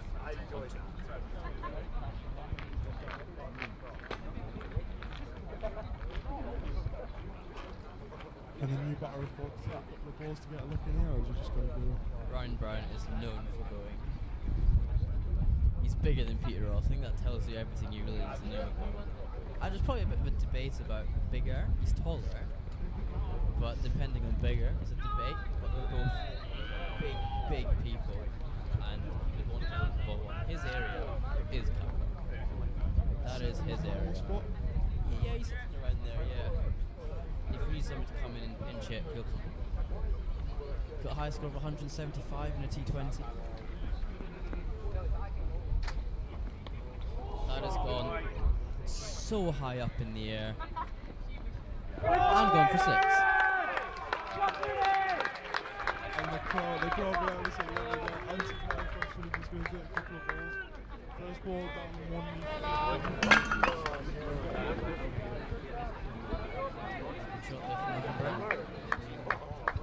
Yes, T20 came when he was opening batting in a Masterton 2 years ago, maybe, group stage against Edinburgh Ackies. That was destruction that day. Change up there, he drills it straight down the ground, and it goes for 4. That one was just a good cricket shot, wasn't it? Stood tall, standing below. Really waited for the slower ball there, he knew it was coming. Bang, straight down the ground for 4. 10 off 2, 500 strike rate. Straight over the bowler's head, not much you can do about that.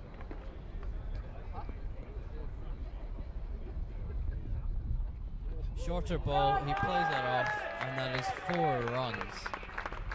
Really played well there, what a shot.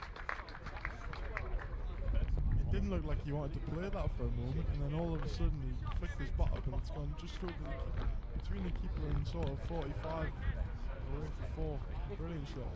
150 up here for Heriot's in 18.5. I'd love to know what Heriot have scored in the last 10 overs, because it seems like been absolute destruction for the last 60 balls.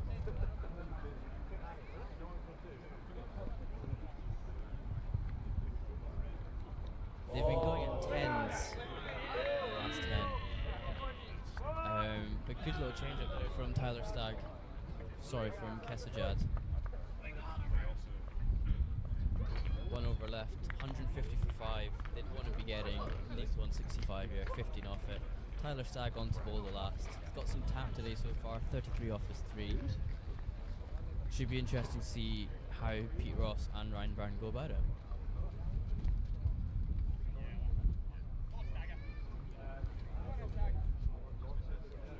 It's very interesting that we're in the 20th over and Peter Ross has only faced 42 deliveries. As an opening batter, you'd expect the opener to face a few more than that, but it's really worked out for Heriot. So everyone that's walked in's kind of shown the intent, and they've built themselves a really good platform. And if they can get to that 165 to walk off there, like they're well in the game here. And like I was saying earlier, chasing in a big final, it's never as easy as it sounds. So 165 might be the equivalent of 180 with all the pressure of a run chase in a final. Hashtag. Good little football there. Out too long on and misfield by Brandon Rollins when he gets it for 2. For those 90, 100 odd watching on YouTube, comment down if you think this is par, below par, above par. Thoughts on your game? It'd be interesting to read them out.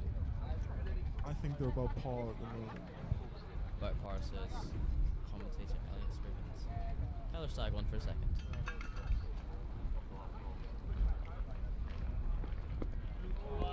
Wide ball calls the umpire. Bowler is not happy with that call. I've got to say, it looked a wide from here. Can't really change the umpire decision there either. Just watching back on the replay, and that is a wide. Can't really complain about that one there. I know he stepped across and trying to sweep at it, but that's a wide. We are playing on this pitch, not the one next to it.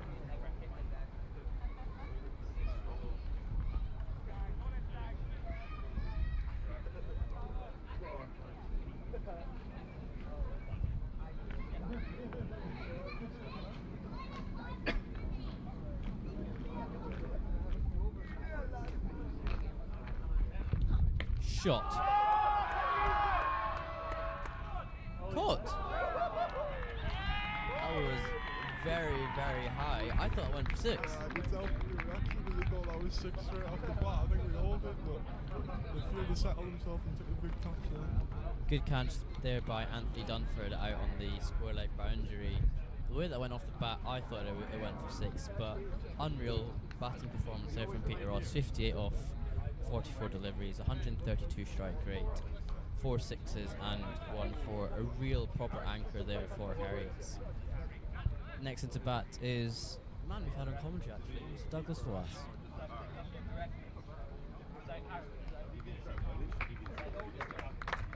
Was he talking very much about his batting prowess or not? I was bigging him up. He was putting himself back down. I think the main thing is he's not hit a 6 for the first 11 yet. So that's a big thing in the season because there's a lot of younger guys who have hit a 6 and he's not. He's got 4 balls there. He's got 4 balls to hit a 6. If he does, I promise you the contingent will go crazy. So I'm keen to see that actually, very keen. Oh, there we go. No chance. 1 bounce, 2 long on, 1 run. He's probably done the right thing, looked to hit a 6, but he's got 1 to get Brown back on strike. Ryan Brown 14 off 4, 1 6, 2 4s, 350 strike rate. Only faced 1 dot so far. He needs to hit at least 2 of these next to me for a boundary at the moment. Whoever's at cow corner, beware.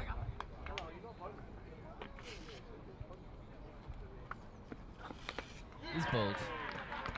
Yorker there by Tyler Stagg, well bowled, good little recovery. And still good innings there from Ryan Brown, 14 off his 5, 280 strike rate. Next into bat is head coach Joe Kinghorn Gray, facing 2 balls. He can hit a long ball as well. I think we've worked this out at Heriot's where the number of 6s per ball. The person leading is Joe Kinghorn Gray. And there's some big hitters in this lineup. So he'd want to keep it up. Well, it's like we were saying before, this game just seems to ebb and flow out there. We've had 10 overs of destruction from Heriot really, and it was looking like 170 might be on the cards about 10 balls ago, but 2 wickets, and RHC will be thinking 154, that's more than gettable. I think that was well bowled from Stagg. It wasn't a little bit wider on the Yorker line, dragged on. 100% agree with you there. In the previous meeting between these two, Heriot was 130 and Royal High almost chased it down. I think it came into the last few balls where they almost chased it down.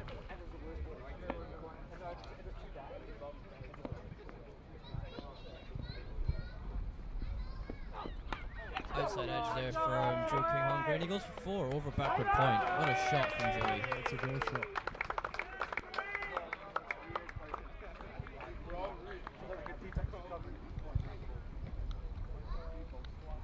That's what Heriot were looking for from Kinghorn Gray, wasn't it? Just keep the impetus going in this innings, so you can get 2 boundaries off the last 2 balls. 100%. 1 ball remaining. What's that? That's a scooper. Scooper. I hope so. Oh, he's got it in his locker.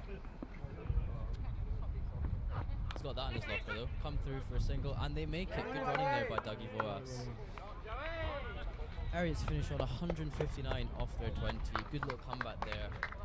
Down to a great innings by Peter Ross, and Charlie Castle really bringing the fireworks there along with Ryan Brown. 160 to win for RHC. Elliot, thoughts? I think if you said that at the halfway mark to Heriot, they would have definitely taken that. I think RHC might be a little bit disappointed that we've conceded that many given the way they started. But I think also if you said that RHC's playing fine now, that they will believe that they can chase that down. Heriot's going to have to pull out the defender. You know, given the pressure of the run chasing things in a big final, that 160 might be more like given the pressure that the batters are in run chases. So all to play for, I'd say. 100% in the final. Run chases are always difficult, but with the RHC batting lineup of Naylor, Rick Mullen, Jonah Van Zyl, Owen Gold, Anthony Dunford, they've got the back to do this. But will the Heriot ball be able to put them under pressure? Well, if Gavin Main bowls the way that he did in the first semi-final, I think I'd fancy Heriot's, but different lineup. different day, well, different game. It's anything like that. I've got to stay non-biased here, so great first innings that from an entertainment point of view. I'll say Heriot's are favourites. I'll say Elliot what you says call it. Heriot's are favourites. We shall come back in 10 minutes time where RHC will need to chase down 160 runs to win the Masterton T20 final.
Going well.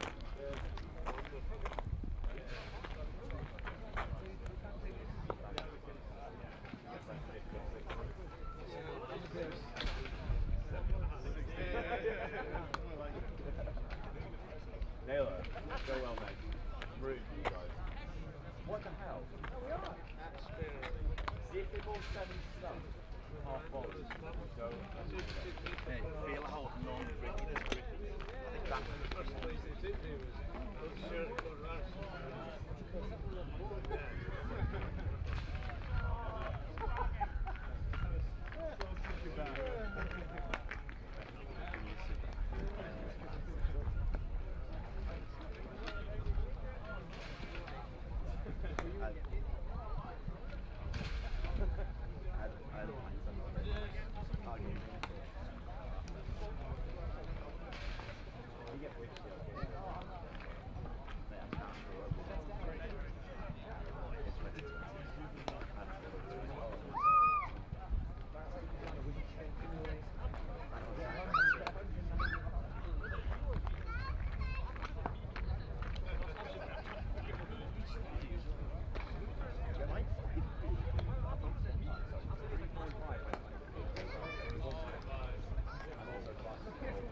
I think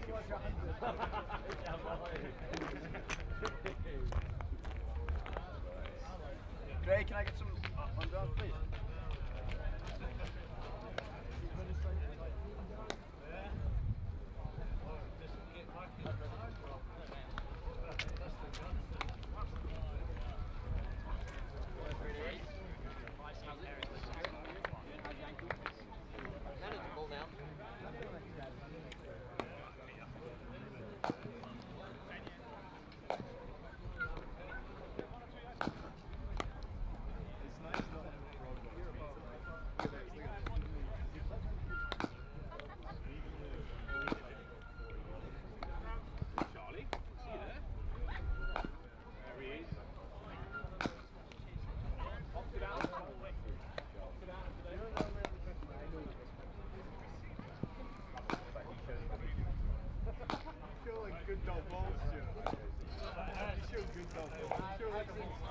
I've seen single.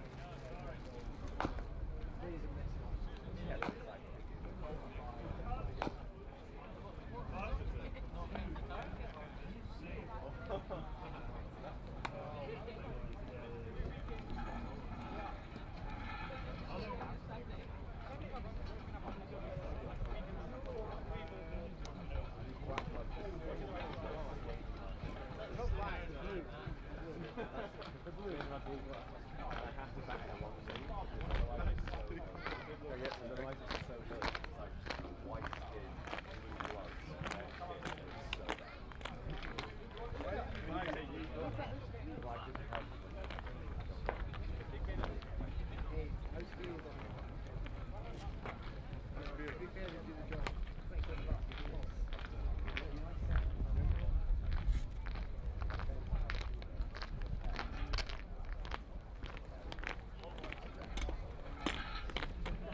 He's a player, by the way.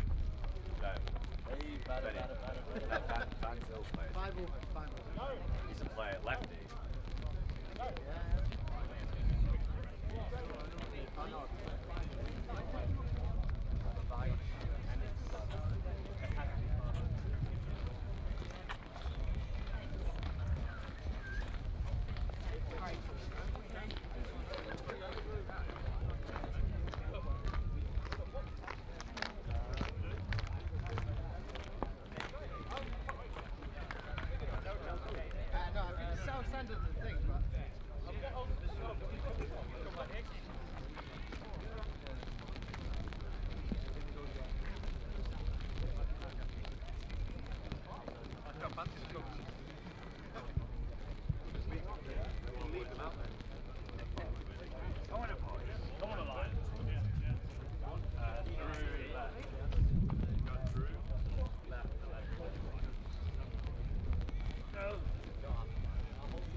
The sun.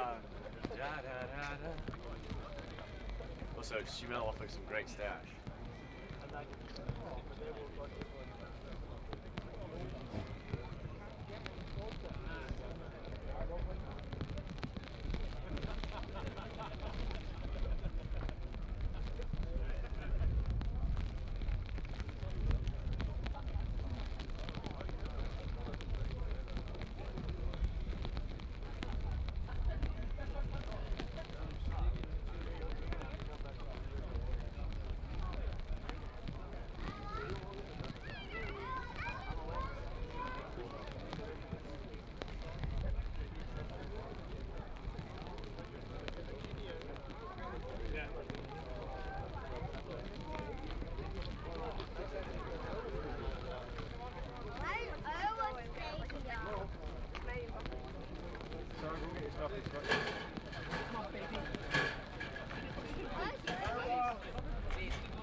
that's the case, I'm not going to get any.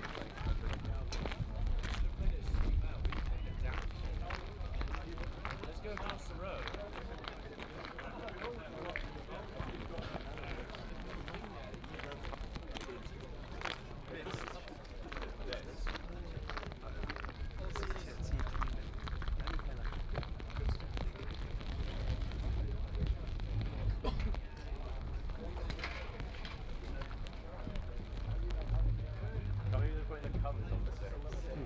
We need to get the rest of them to pick up their rubbish. Because they've all left it.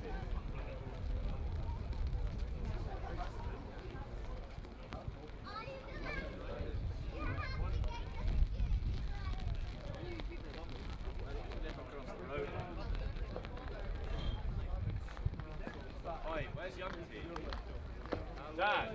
Dan, you guys have left so much rubbish. You need to go pick it up.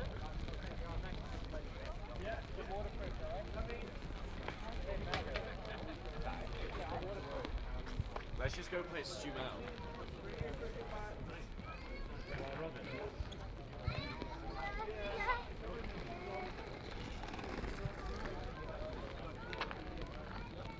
Rob, you keep that moving away.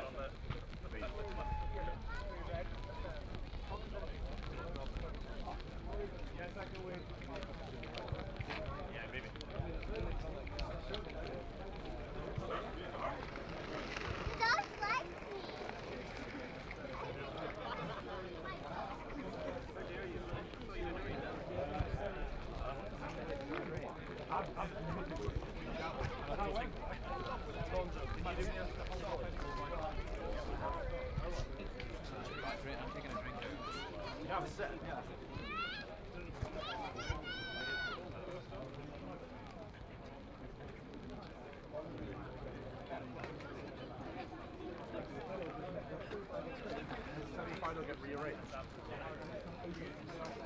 Yeah, I think so. That's what I actually heard.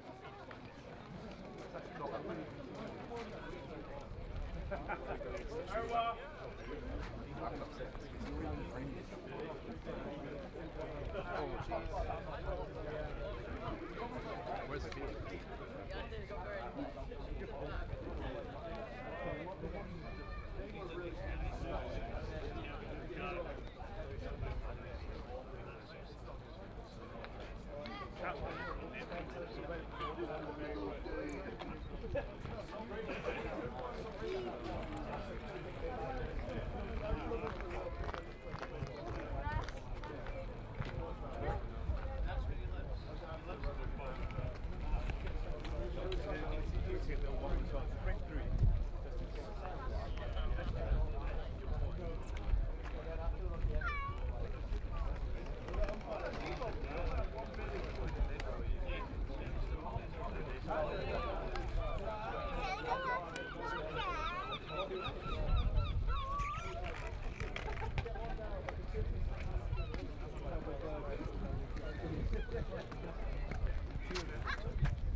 It's in the air, but it stopped. It's not raining.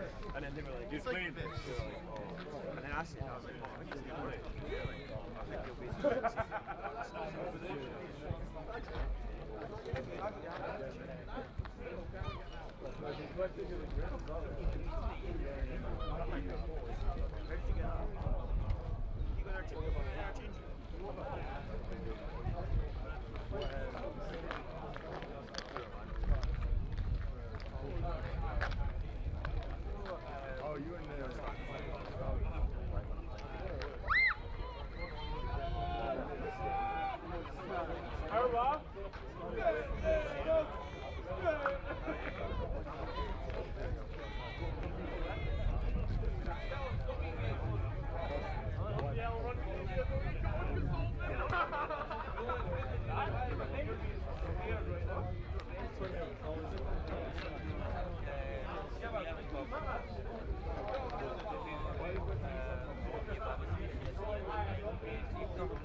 No, I give you one, I give you one.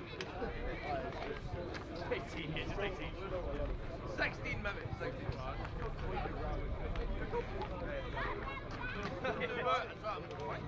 It's almost like I've never even drunk.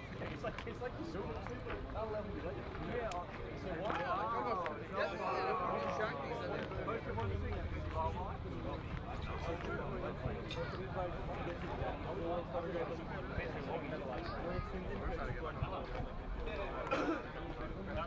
Red Bull.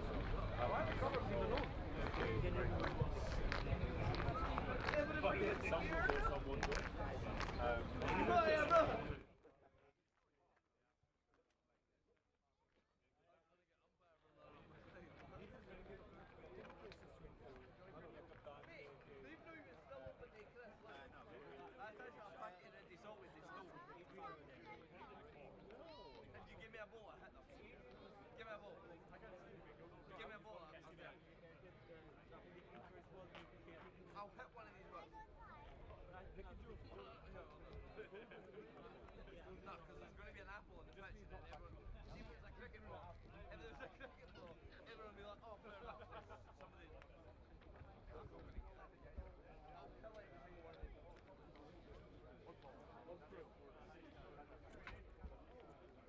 I've literally just...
Ben, Dylan, you coming to Rosette with us?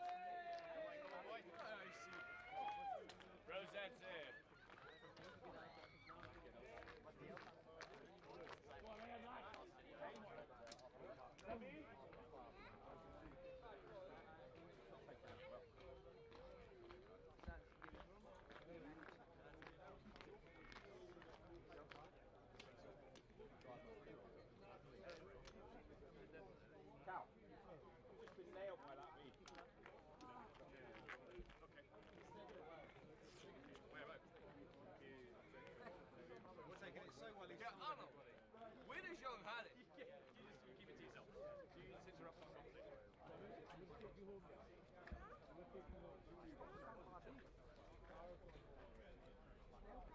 look, now he's dying because of you.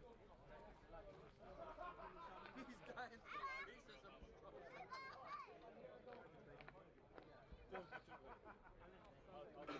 That's a very, yeah, that's so on brand. That's so on brand.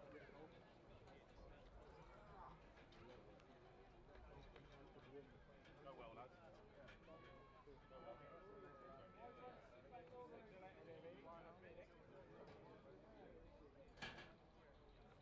You've done it there.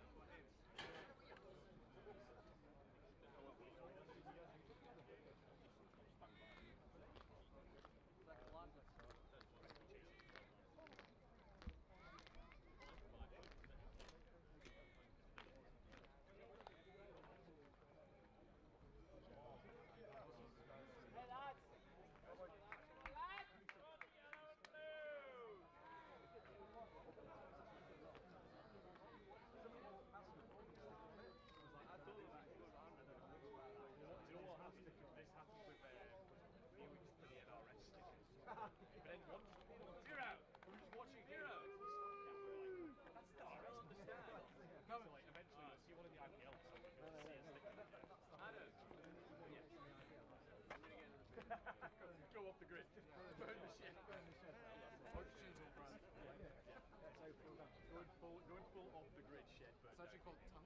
Yeah. Going full like erase the hard drive. Feels like you're trying to defend your own. Somehow his shed is down in India.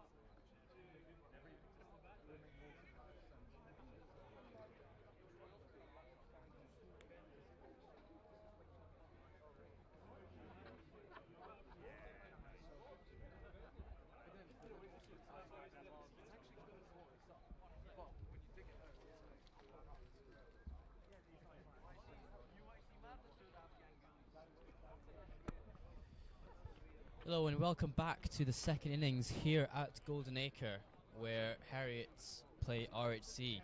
RHC require 160 to win in their 20 overs. We have John Van Zyl, left-hander, opening up, along with Liam Naylor and Charlie Castle opening the bowling here for Heriot. I'm joined by Elliot, my co-commentator here in the combox. Hi, nice to see you again. Ready for the final innings of today. It's been a wonderful day's cricket, but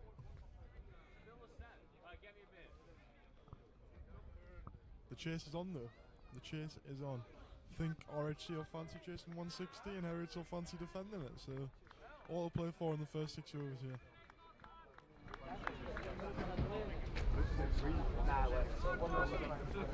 First ball coming to you.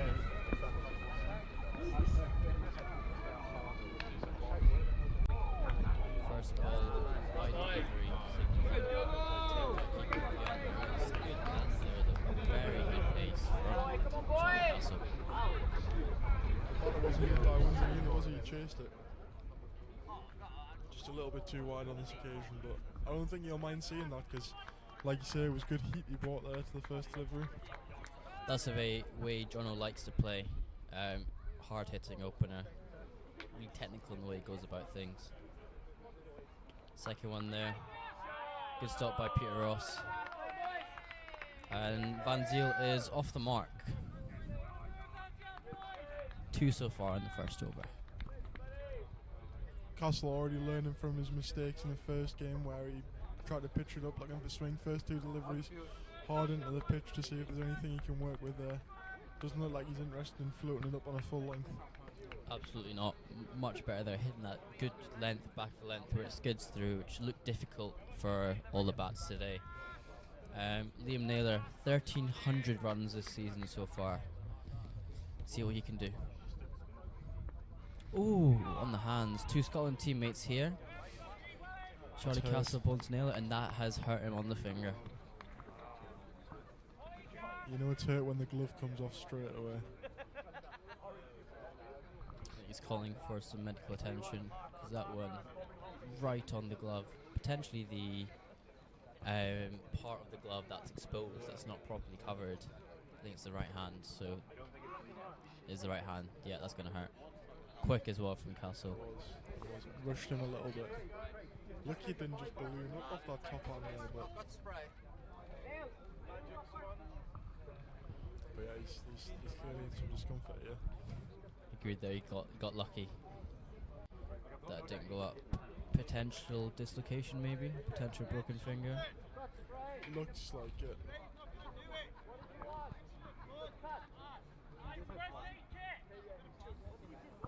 Calling for a first aid kit out here. Not a great scene here for Liam Naylor. It's one of those as well where even if he is fit to continue, which I assume he will be, how shaken is he going to be by that delivery, you know? That's going to play in his mind for Absolutely. sure. It's not what you want first ball of your innings. Like he'll have that in the back of his head for the rest of the time he's batting. Yeah. Because he'll feel it when he hits the ball as well. The last thing he wants now is one to come off the splice and send vibrations through his hands.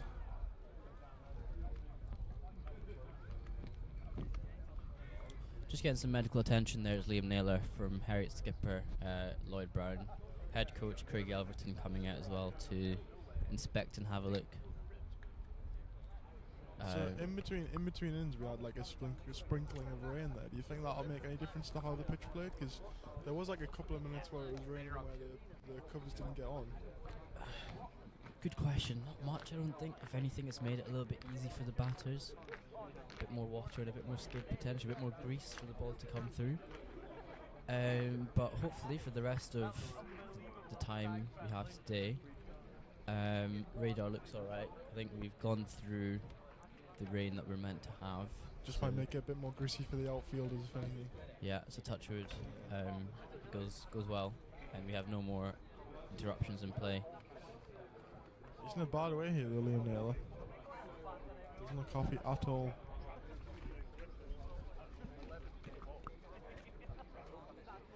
I wouldn't be happy if I got hit in the finger at 82 miles per hour. Exposed finger as well, that'll be tough on the take, keeping that in mind he'll have for the rest of the innings.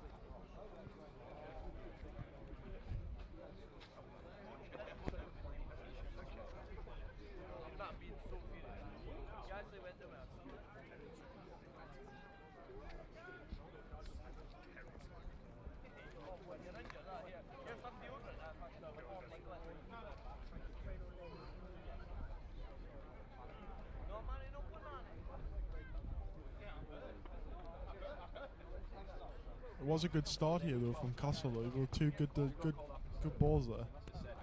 Had the wide first up, which I think swung away a ton outside John Van Zyl, and then off the back foot by Van Zyl into the cover region, fielded by Peter Ross, and then the dot ball here. This next ball will be interesting. I'm going to say it's not going to be in his half. You might be right. So top order here for RHC, Van Zyl and Naylor of course. Van Zyl SA19s, Naylor 1300 runs this season. I've got a good story about Van Zyl, I'll tell you guys in a bit. Owen Gould, Scotland 19s batter, one of the best batters in that World Cup for Scotland along with Jamie Dunk. Anthony Dunford, also from SA, unreal batter, really good batter. Hits hard through the covers, likes to get his hand through the ball. Kesajad, Robert Thompson, Tyler Stagg, big hitters as well. And then from there you've got the tail of Syed Aziz, Ayush and Callum Clarkson. All three, all very good batters in their own right. Ayush, very technical the way he goes about things, looks a very proper bat. He'd be perfect for test match batting. Syed Aziz just likes to hit it as hard as he can really. He's got a really good Instagram account actually, where he makes edits of himself. Of him hitting sixes, to be fair, like, you know what, fair play. So if you hit that many, if he's got the footage to do it, then do it, you know? Yeah, exactly, all for it. Here we go, Castle into his third. Finger will be in the back of Naylor's head. We're right again, 4 runs. Backed away and gave himself some room there. That will put him in a bit more comfort than he was before. Good shot there. Seemed like he made a conscious effort to back away a little bit there, but maybe not. Maybe on the replay. Standing outside leg, a bit wider there from Castle. It helps his hands to go through it. 4 runs, thank you very much, sir. Still grabbing his hands there a little bit, is Naylor, so he's still feeling it, evidently. Shouts of get a wicket from the crowd. I think they've had a few more beverages. and yeah, good way of putting it. A bit more rowdy. Castleton, good delivery there, stayed a bit low. That was in the back of his head. He expected that shot. He's almost crouching, waiting for the short ball. And Naylor is not comfortable out there. I think he might be dealing in boundaries here. Before one has his name on it, I think he'll be thinking, let me get as many as I can. Castle is in Naylor's head here. He doesn't know when the short one's coming, doesn't know when the full one's coming. I think he'll be aiming for the splice of the bat every delivery here.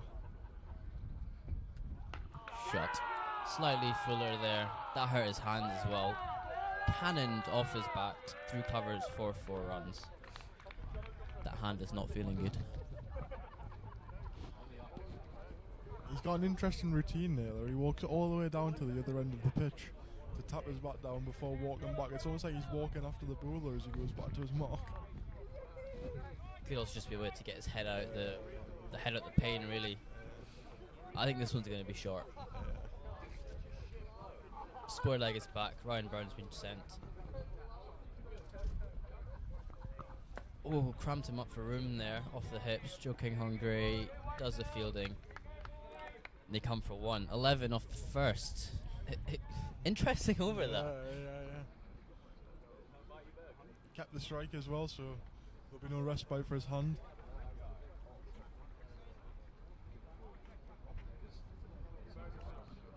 Gavin Main to bowl a second here. Gavin Main had terrific rhythm in the first game that we saw. Bowled excellently, 3 for 10 off his 4 overs. He would very much like to continue his run of form here. In the twilight of his career, as he put it. At In the 30 years twilight old. of his career.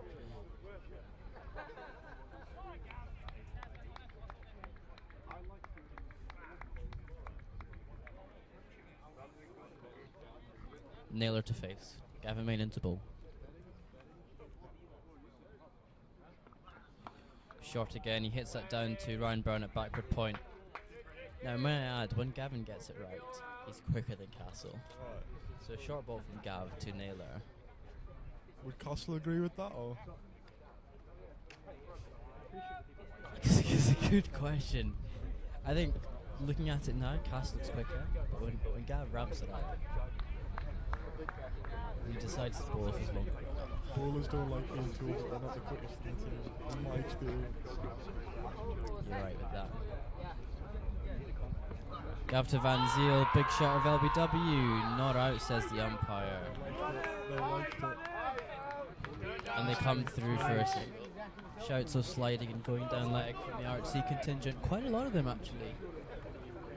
If I'm being honest here, I think Shumel and Carlton are also supporting RHC here.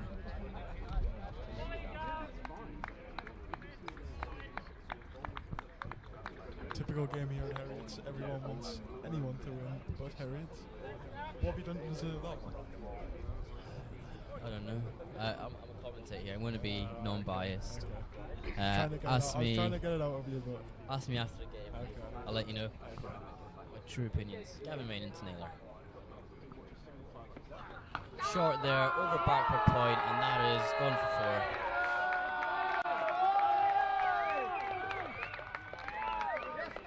The RHC crowd are up and about here. They are. 17 off it so far. Going at 11s. Lloyd Brown off to have a chat with experienced bowler Gavin Main. They've put backward point out, so Ryan Brown's on the boundary, and they've got square leg out as well. It seems like he was camped waiting for that shot for the first 2 deliveries of the year. First ball was a good delivery, hitting him on the park, but that one was right in the area. Just backing away a touch and letting his hands do all the work to get it over the infield. Lovely shot though, hitting them really well, 4 runs.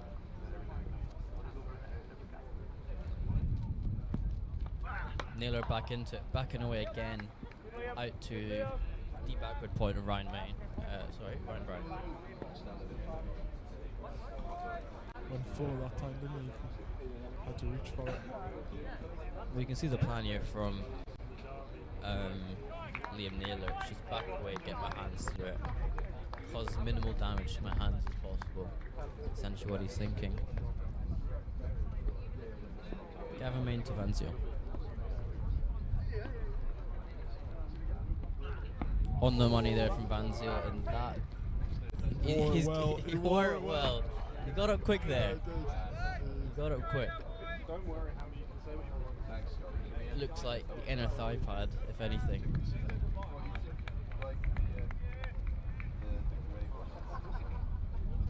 Looks like that's where Gavin wants to pull it, right on the top of the stumps inside the thigh channel. Doesn't want to be any fuller or any shorter. That's where Gav is best, just back of the length, nipping here and there. Goes again. Decides not to go for the catch, does Ryan Brown, protecting the boundary, and they come through for a single. Probably could have gone for the catch, but I think it's a risk. I think he made the right choice there to go for the single. Castle back onto ball here from the pavilion end at Golden Acre. Slightly chilly Golden Acre, may I add. Since the sun's gone out, it's gone out. Cricket's just heating up there. Cricket is definitely heating up. Good start here from Roy Corstorphine, 19 off it from the 2. Liam Naylor going 15 off his 8 to 190 strike rate, 187, sorry, and Van Zyl 3 off his 4. Just getting singles nicely. Castle to Van Zyl. Good shot there by Van Zyl. Good stop by Ryan Brown at backward point. He's really been in the game here, Ryan Brown, in the field. The ball just keeps chasing him. Just one of those days. The other thing about that sprinkling of rain is for the field is the ball becoming a bit grisier off the surface one at the one bounce. Anything over the infield that'll be running away at the boundary that a little bit quicker. 100%. Castle into Van Zyl. Loosened ball there. Down leg. Castle did not want to see that, and Van Zyl helps himself to fairly standard, easy 4 runs there. Leg stump or volley. I think that's where he would have wanted it. A player of Van Zyl's calibre is not going to let that go.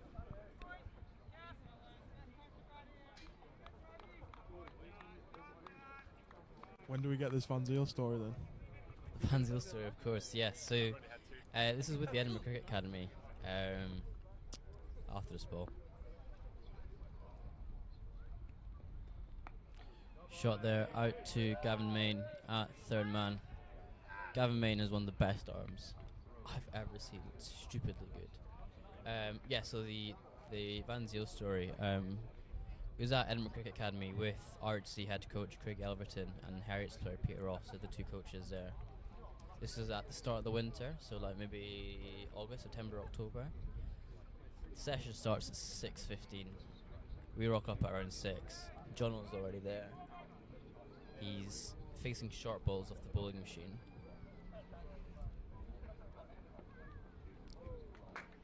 There we go. Naylor not comfortable. Yeah. So yeah, Van Zyl is facing short balls on the bowling machine at around 80. Right. And we don't know who this guy is at this point. Yeah. He's short ball, 80 off the bowling machine with a half, like a middling bat, a half bat. Yeah. And he's nailing every single one. So there's like 3 or 4 of us, and we're like, who is this guy? Like, short ball again. Oh, and it's flown over keeper Vian Maritz and gone for 4. Not in control at all there. Naylor not looking comfortable one bit. He's not interested in defending Naylor. He's trying to get as many as he can before one gets in. Backing away there and just swinging his hands through it.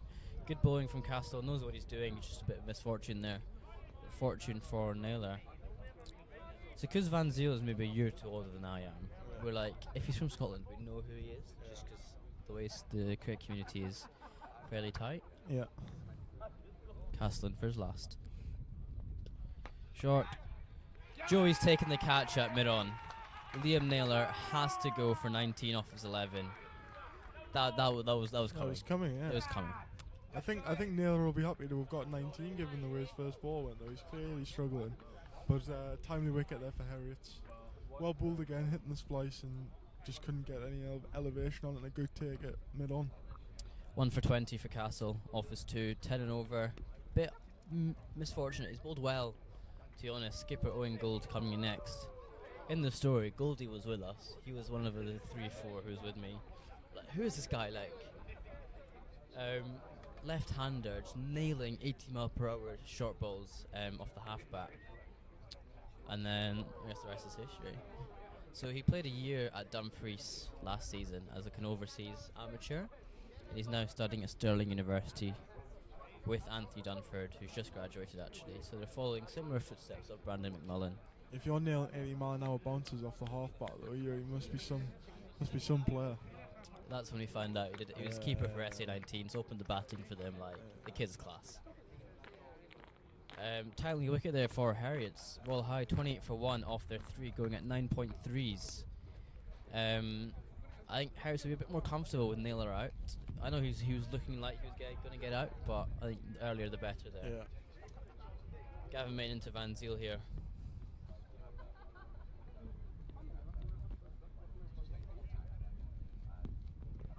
Shorter delivery, just squaring him up a little. This may be a time for ball. Heriot to get the squeeze on here because Van Ziel hasn't got away yet, and obviously with Gould being the new bat, might be a chance to rain some dots back here and get some control back in this innings. Because through bad luck and bad bowling, the ball was flying everywhere for the first 4 overs. So this might be a good opportunity to get the reins back in.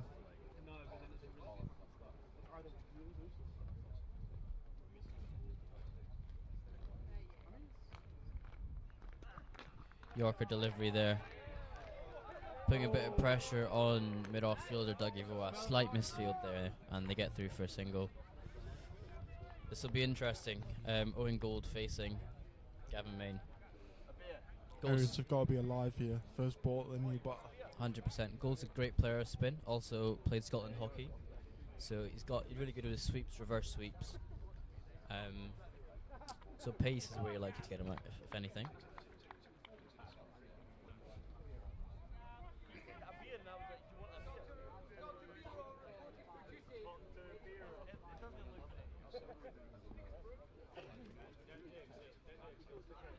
There we go, nicked off.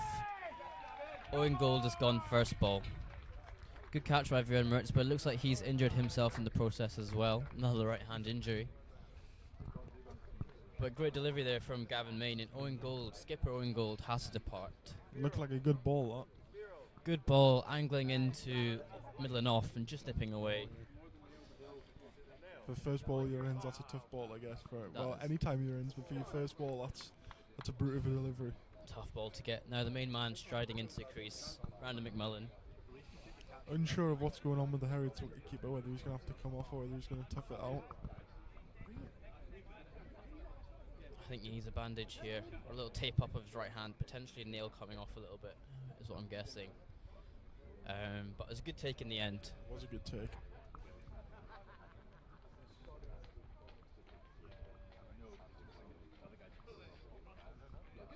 Royal High Corstorphine now 29 for 2 after 3.3. Again, the game ebb and flowing. Great start by RHC.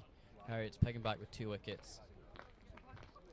Where's the contingent for 3 different teams out the back's gone a little bit more quiet. And my co-commentator won't say it, but he is delighted about him. No comment from myself. I'm an unbiased commentator. I think you've done very well today. Thank you, I appreciate that. It's been tough. I think you're like hit like directly on the top. On the tip.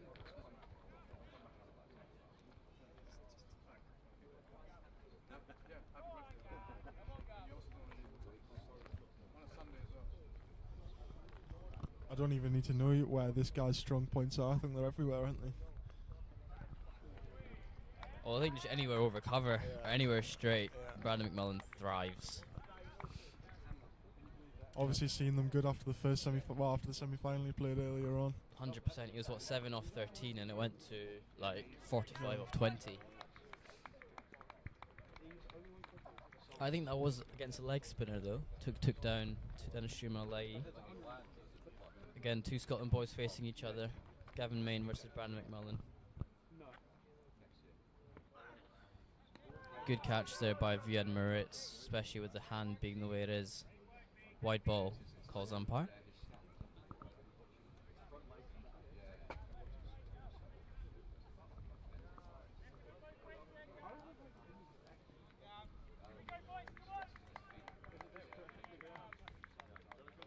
think Gavin Main will try and keep McMillan on 0 for as long as he possibly can. That's the best way to get him out. Starve him with a strike. Do not let him get away or not get off the mark. Oh, that's hit him. I don't need to ask you where that's got him. That is just whatever. Don't rub it. That's tough. I always think when these things happen, if he calls the physio on, what's the physio supposed to do? I don't think you can call a physio on. Oh, just angling in there. That's tough. That is tough. Makes you wince every time you see something like that. You're just glad it's not you. No, that happened to me 2 weeks ago in the nets, and it still hurts. Oh, that. He's gonna feel that for a while. A player in my club had 3 kids and then said, I don't need to wear a box anymore. And then the week after he got hit there. Oh, with no box as well. Brutal. Really taking his time now. Completely understandable, in all honesty. A few deep breaths. Gavin Main will be aiming somewhere similar. Goes again. Out to mid-on there. Really good over that from Gavin Main. Just the 2 off it, 1 off the bat and the 1 wide. That takes him for 10 off his 2 overs. Again, I think Castle's bowled so much better than 2 overs, 1 for 20. I think 20's harsh.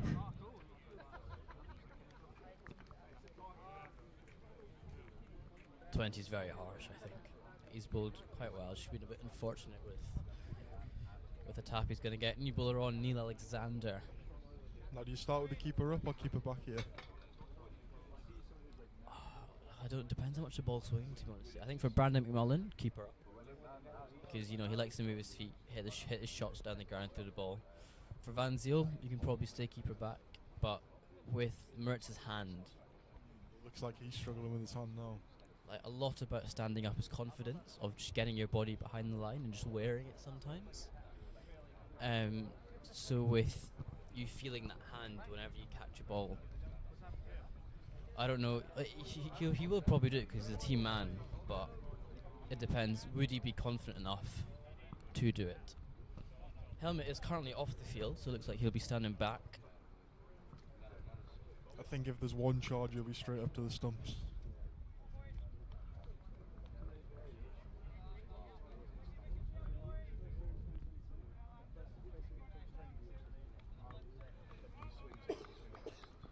Twelfth man, Adrian Neal, has the helmet in his hand, so it looks like it will come on at some point.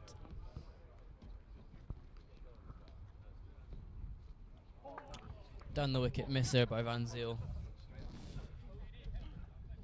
And yeah, helmet is coming on. So Vien Mertz will be standing up to the stumps. Good start with the ball. They were passing the outside edge, looking to advance. Yeah, great start. Neil Alexander's a great T20 bowler.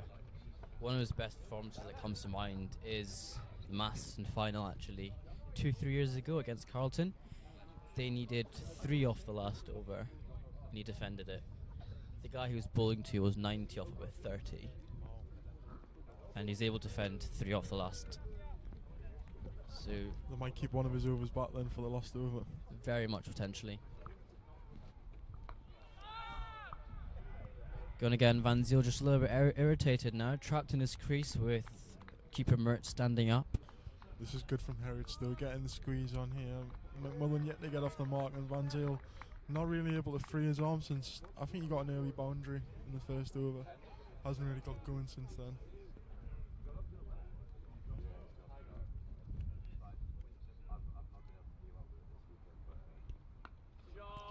Puts his hands through it. Gavin Main does the clearing up at third man. Straight into gloves of Mertz. Oh, not straight in, actually. Be interesting to see how McMullen goes here against Alexander. He would try and use his feet normally because of the swing that Neil gets, but with the keeper up, I don't know if he'd be willing to take the risk, especially in the position that they're in, knowing that he's such a key player for them. It'll be interesting to see how Neil goes about it. I reckon great bowler, he'll try and same thing, stick in the back of a length, nipping in and out. There we go. Chipped in the air. Over cover. Josh Elliott doing the fielding out there at deep cover. And they come back for 2. That's where you'll get him at. He loves that. Just chip over the infield. You don't need to hit it as hard to go for a boundary. But chip it over, you've got at least 2. I don't want to tempt fate, but they are currently just behind the DLS as well. Just an interesting subplot there.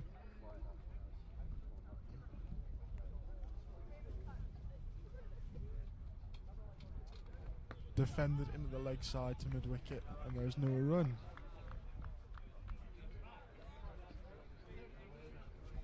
One ball left in the 5th over, 33 for 2. This game, it's just ebbed and flowed. 1 minute you think Heriot are coming into it, the next minute RHC are taking back control. At the start of this innings, RHC were flying, and now it seems like they don't know where the next run's coming from. Saying that, they just push it in the offside for a single there. It's good you mentioned DLS. Hopefully the rain doesn't come into play. But if it does, Royal High Corstorphine are currently 7 off the DLS. DLS scores was 41. Not helped by the loss of 2 wickets. Gavin Main to continue here. Brandon McMullen looking fairly comfortable after getting hit. Van Zyl not really got away properly yet. You've played here a lot. Will visibility be a problem here, or does it tend to be okay? I've never had that issue, even in quite bad hars, because we're quite close to the shore here at Golden Acre. I've never really had the problem with visibility.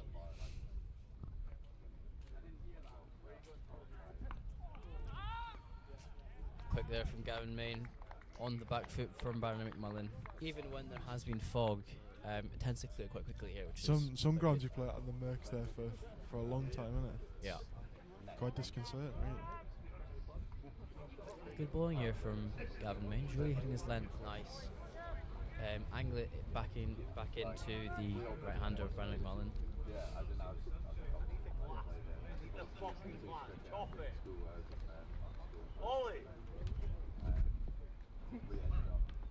Goes for the scoop there, caught one-handed by Vivian Moritz, and what a grab that is. That's the wicket they wanted. That is the big wicket. If I'm being honest, only the best players can play scoops. Unfortunately, didn't work for Brandon McMullen today. You say that like that's one of your shots. No comment. I've been waiting for someone to do that this last 2 weeks. That is a huge wicket for Heriot, though. You could tell by the reaction of the wicketkeeper and the cordon behind that they really, really wanted that wicket. Brandon McMullen gone for 3 off his 8.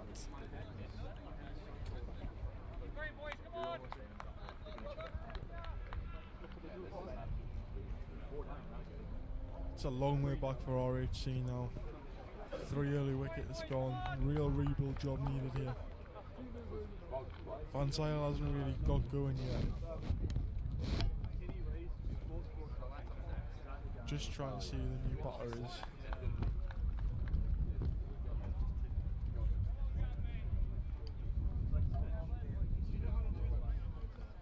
But yeah, Heriot are definitely up and about here. If they can nip a couple more out, you'd think they are well on top in this game. New batter in is Anthony Dunford, bowled really, really well in the first innings. Good player, likes to play through the line here, cover and straight towards areas. Everybody goes up. Gavin Main doesn't go up, everybody else goes up. The batter's shaking his hand, but the umpire hasn't given it out.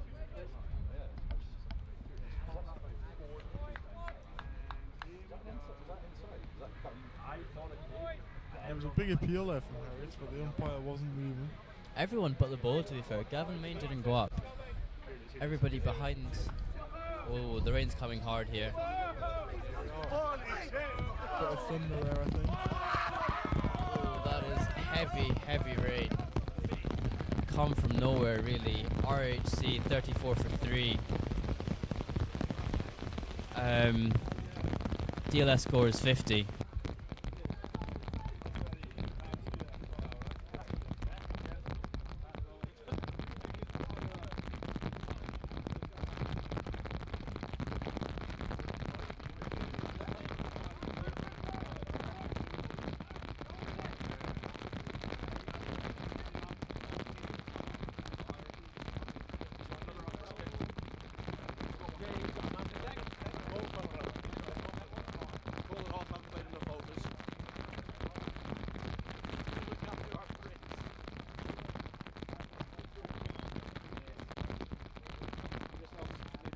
that one. We'll use the big one. Because that one's fine, that one's got a Yeah.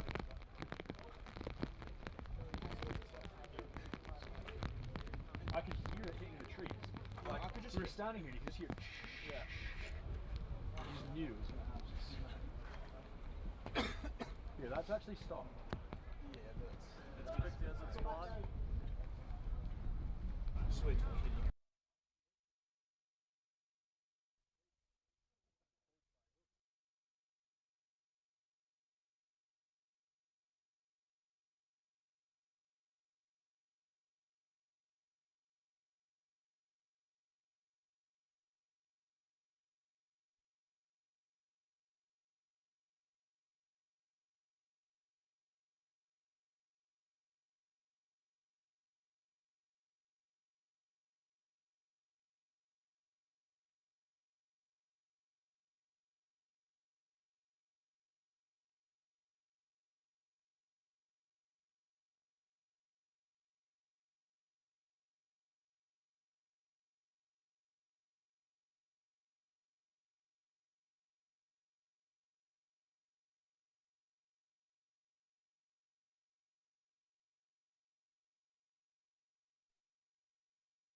And we're back on here after a quick shower at Golden Acre. Gavin Main to continue bowling the last 3 balls of his spell, of his third over, sorry. He's gone dot, wicket, dot so far. That really felt like a big one to take with them into the rain break, that wicket at McMullen. 100%. They'd be feeling much more comfortable now, especially with RHC being 16 under the DLS rate. That rain kind of came from nowhere, really. Be interesting to see if that changes how the wicket's going to play, but I can't imagine it'll make that much difference.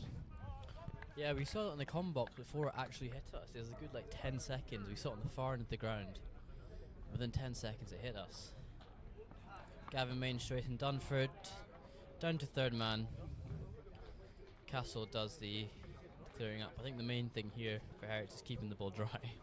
If anything. Yeah, it's like that old school club thing of get the towel out, get the bar towel out and keep it as dry as possible. You've got to think Heriot's a massive favourites from here, though. From here, yes, but Heriot's were in a similar position and they got exactly. to 159, so can't rule them out at all.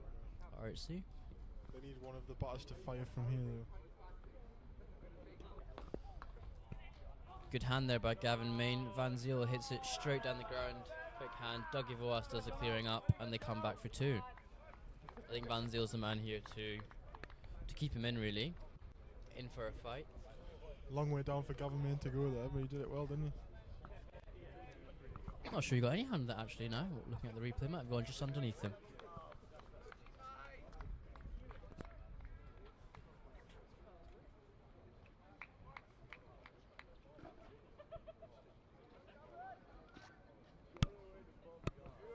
Gavin Main for his last. Ooh, good stop there by Vian Moritz. That hurt the hand. You can tell that hurt the hand. Wide ball there from Gavin Main. Needs to bowl it again. Saved his side 4 runs there, though. As I said, Björn Moritz is one of the most selfless guys you will ever meet. So he will put a broken hand on the line for the club, as demonstrated there. Sticking one hand out to Gavin Main. No, thank you.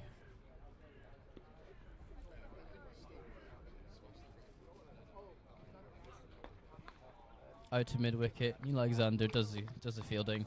Come through for 1.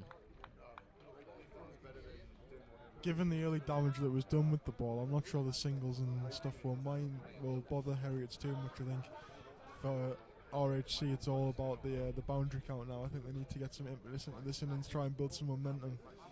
I know they have to rebuild, but I'm not sure the singles are going to bother Heriot's too much at this point. Absolutely not. I don't think they'll mind the singles and the 2s as much. And for RHC it's about really building a partnership here. Dunford and Van Ziel play together for club and for uni, so they know each other very well. So it's down to them to really bring RHC back into the fight here, or back in for a chance of competing, really. Moritz staying up to the stumps. Moritz standing up. Neil Alexander coming back into bowl. 4 off his first, bowling quite well. We will have a game now, regardless of what happens with the weather. We have a game.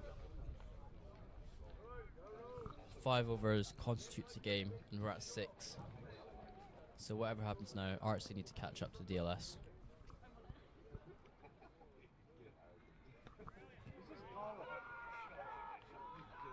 Great hands there by Vian Moritz, and a little bit cheeky there with the stumping. Goes up big, really. The way the square leg umpire's marching over, I'm not sure he took too kindly to the level of appeal there, but always worth a shot. Catch the button up him. Oh, looking at the replay, that might have been out, I'm not sure if square leg was I watching. didn't catch the replay. Whatever it was a very close one. It was one of those really 50-50s where if you have DRS, you're going up for one of them.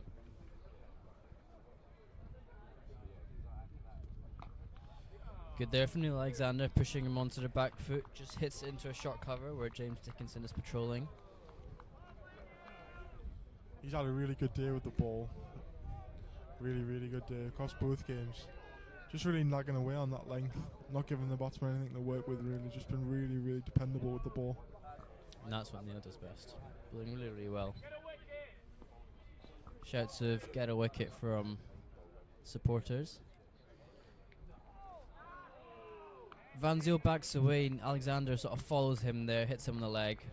Van Mertz as well to sort of cover that. I can't tell if the get a wicket is from the Heriot contingent or the RHC contingent.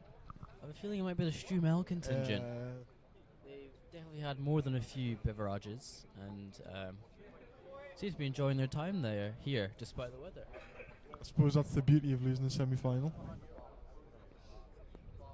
Should go even bigger after winning a final though. Van Zyl inside edges down to fine leg. They'll be pushing for two. Dougie Voas running in, does the fielding. 2 runs there from Van Zyl. You feel like Van Zyl's ticking a little bit. 18 balls faced, striking at under 100. You feel like he's desperate to break free, but he knows if he loses a wicket, then that's a big problem.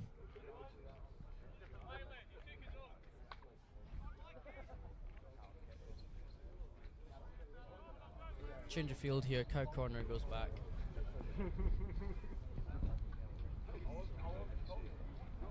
He goes for the scoop, misses it, hits off Van Mertz's gloves, and they come through for should be a bye. Oh yeah.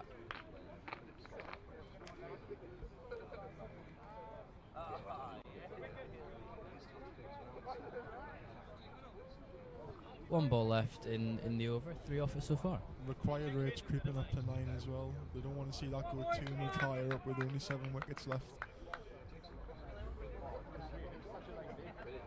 I just feel like something's got to give soon here.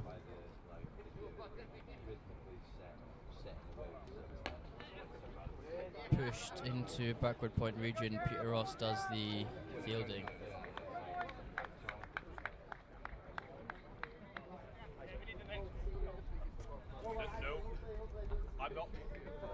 Gavin Main looks like he will be bowled out. He's gone 15 off his 3 so far, 5 and over, 2 wickets. May as well finish him off really, bowling really well. It's not just the wickets he takes as well, too. He's getting out, he's got some big fishes today. Batters of the opposition would have been pulled in to get some runs for them, and he's removed them. So I think it's not just about economy or how many wickets he gets, sometimes it's who you get out as well. Really breaks the back of the opposition sometimes. Managed to get skipper Wingold first ball and got the big wicket of Brandon McMullen as well. Good scoop. Quick there from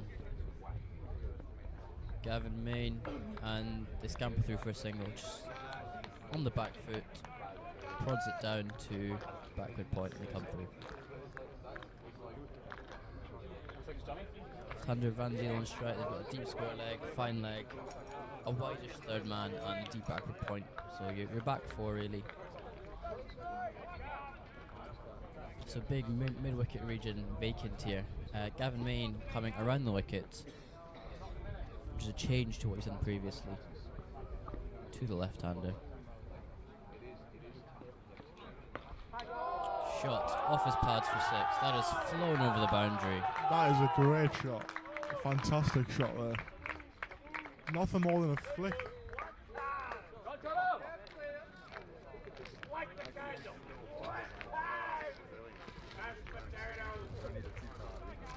Lovely shot there from Jonathan Van Zyl, which brings up the 50 runs for Royal Harry Corstorphine in 7.2 overs. Just straying slightly onto the pads there was Gavin Main. Went round the wicket there. I don't know if he was round the wicket. He's around the first, wicket the ball before, just strayed a bit on the pads. This one was much better, outside off. Jonathan Van Zyl sort of backing away there, trying to hit it through the covers, but Gavin Main does well. Gavin Main's changed now from around to come back over. We're trying to get the ball going across the left-hander here. See if he can find the edge.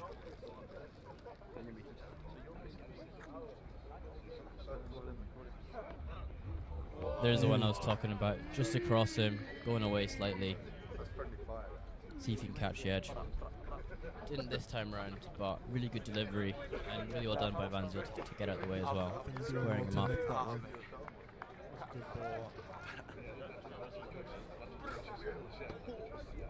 I think as well, RHC might just be thinking if we get through Gavin Main's last 2 deliveries here, there's a chance that we can catch up with some of the balls that are still to come, and that will also present opportunities for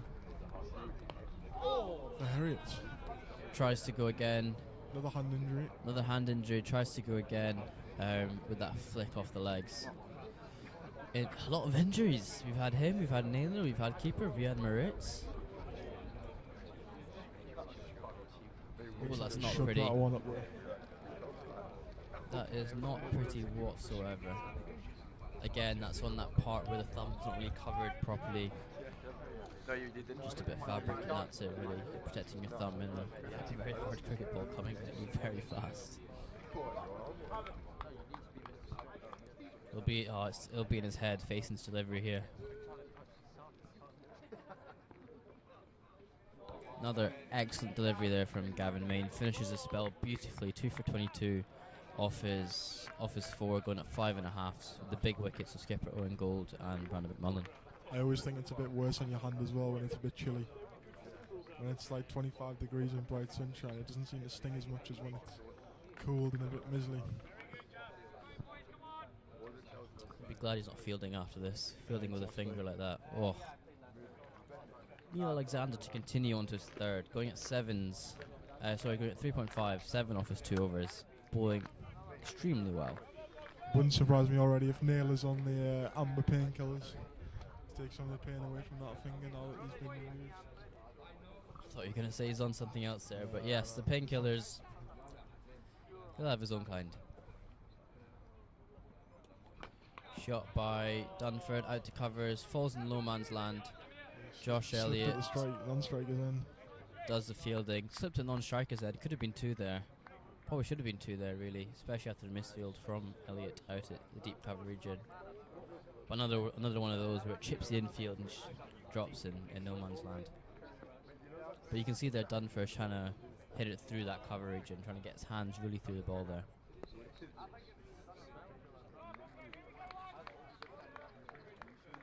$109 off 71 required. 9.2 and over required.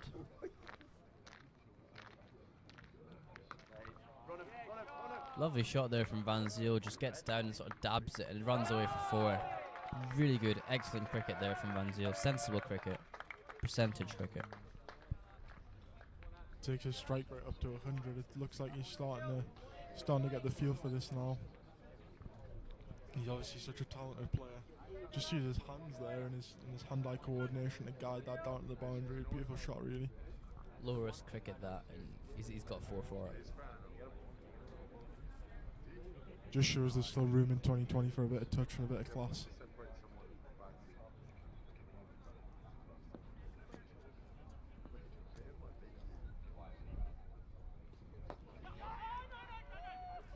Van Zyl off the pads. James Dickinson does well to field it. But should have been a direct hit there, really, I think. Bounces over the stumps there from Castle.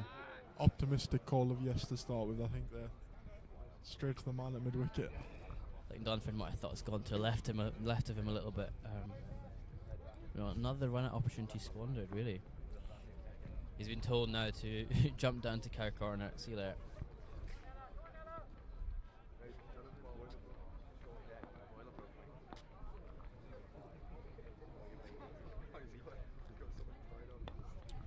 Flicks it off the pads. Gone past the short fine leg of Dougie Voas. And Josh Elliott does excellently to cover from square leg down to fine leg to stop the ball from the boundary. Seeing small drops of rain here and there. Hopefully it doesn't kick on a bit. I think it'll take a lot for these umpires to take them off now. I think if they can play through it, they will. Unfortunately, with that last shower, there was nothing we could do, really. The heavens really opened for 10 minutes.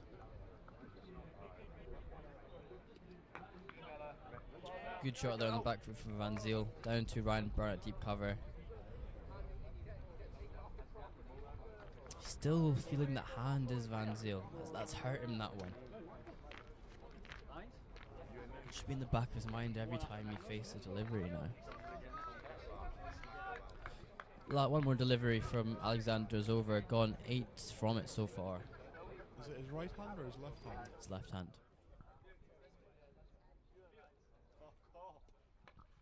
shot from Dunford. Didn't really get much of it. Oh, wrong end from Ryan Brown. That's going to hurt Neil. Wrong end from Ryan Brown, but good running there from the RHC lot. That's 10 off the over there from Alexander. Takes him to 17 off his 3 overs. RHC are 63 off 9. At the same stage, Heriot's were 64 for 2. What was interesting about that over is 10 from it, and it was very low risk cricket. Just shows that if you pick the gaps and you run hard, you can make those runs up. But RHC need a lot more overs like that. We saw from the Heriotons that they put 6 or 7 or 8 of those overs back to back. One over here or there for RHC is not really going to be enough to win this game, so they need to go double up, treble up, and go big. Next into ball is Ryan Brown. Bowled excellently against Carlton in the semi-finals. He'd want to continue on his form there. Got a really good drop on the ball, didn't he, in the first game? Really good dip on the ball, especially coming from the height he's bowling at. Any overspin on the ball means it'll dip a lot. That tends to catch batters out.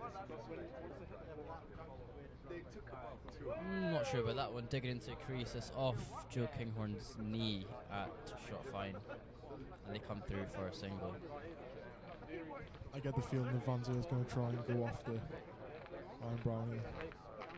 Potentially against the offie especially. He likes playing leg side, sweeping against the spin. Ryan Brown coming around to the right-hander. Looks like there should be arm balls going across him really, with the occasional one that he might try and spin. A bit more air onto it outside off. I can't see for our gazebo, but have they got men out on the offside? You've got a deep cover. Gavin Maitland's doing deep cover boundary. There we go, up into the air. Fielder's running underneath it. Again, falls in no man's land. Dougie Voas does well with the one-handed pickup on the one bounce. A lot of nearly cricket for one run there. Yeah, yeah. You can tell he's wanting to hit that long. He's capable of doing so. Just a bit tough out there. Just getting on maybe. Oh, lovely shot there from Van Zyl. And that is not going for 4. Castle does the fielding and they come back for 2. But good cricket that. I like that. No one's there and you've got guaranteed 2 at least. So I respect that a lot.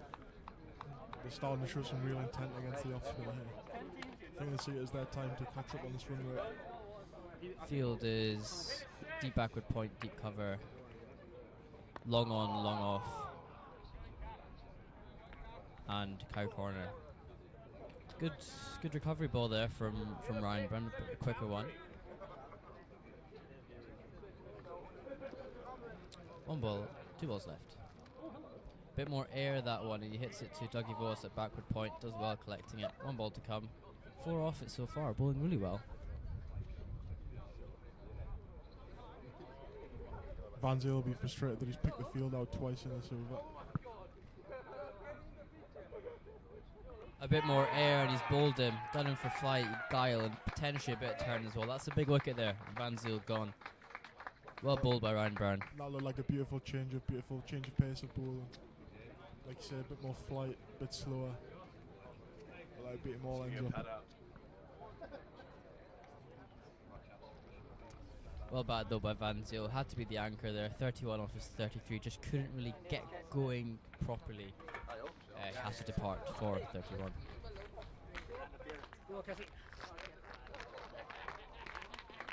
Kesajad is the new man into bat. Hard hitter he is.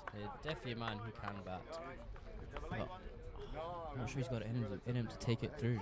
9.6 required for Corstorphine. 10 overs. Well, when we were talking to Gavin Main in the semi-final, he was saying that even in small run chases you need 2 partnerships.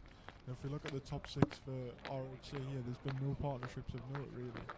The opening stand was what, 28, and I think Naylor got the majority of those. So it's going to be tough to put 2 or 3 decent sized partnerships with the bottom 6, but you know, who knows, but you've got to fancy Heriot from here for me.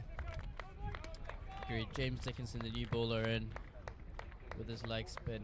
Kesajad, I know he's fresh in, he'll be eyeing up this matchup here. Eyeing up straight towards us probably. Very, yeah, very likely. In his practice swing, he's coming our way here. Which is why Heriot's have got square leg, cow corner, and long on to cover that region.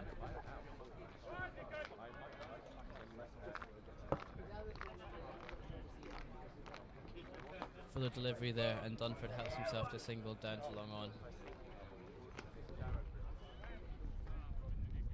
We'll see here what Kesajad comes up with.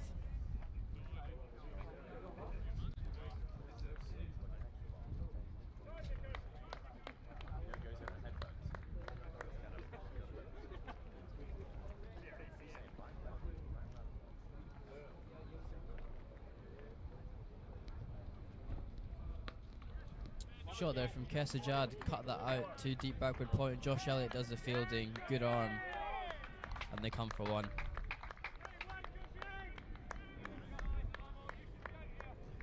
RHC having the same problem that Carlton had in the other semi-final, where they're stuck between a rock and a hard place. They've lost 4 early-ish wickets. Need a lot of runs to get over the line here. It's just, do you go or do you build a partnership? Shorter delivery there from James Dickinson, and Dunford helps himself to single out to deep cover.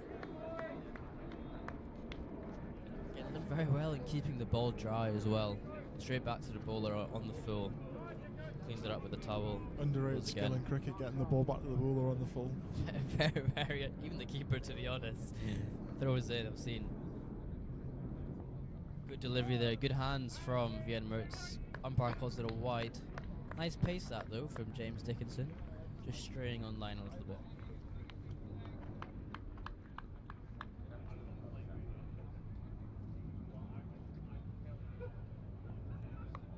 Much better length, and Peter Rost as well there, backward point to stop the ball. Really suffocating them in the field here, not letting any easy ones past. Even the one that went to deep cover for a single, there was a guy at cover throwing himself across the line of the ball trying to get there. They don't want any easy ones here. Fuller delivery there, big call for LBW. Umpire says no. That looked close to me. Shouts of sliding down there from some contingent, I'm unsure which one. But I think I seem to agree here. Watching the replay. The amount of beverages they've had over there, it wouldn't surprise me if they've seen 3 balls coming down, to be honest with you.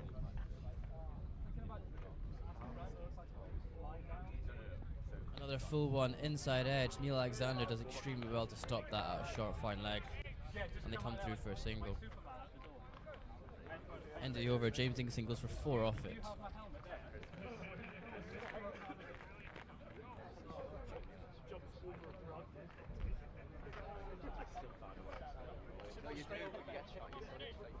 Ryan Brown to continue with his 1 minute overs, trademark of his. Also 4 off the over from him.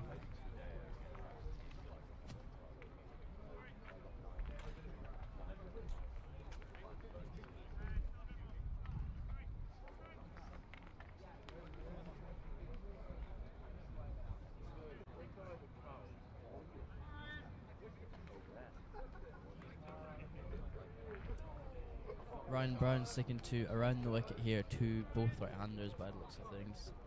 They're trying to tease him across the line. Quicker one there. Via Mertz has no clue where it's gone. And Joking Hungary does a clearing wide, calls the umpire. Which is the risk of bowling around the wicket, especially for the type of bowler he is. Looks like the wicketkeeper shaking off that hand injury. To be happy about. Or he's just not showing it. Much better there from Ryan Brown, getting him to play across the line, does the fielding himself.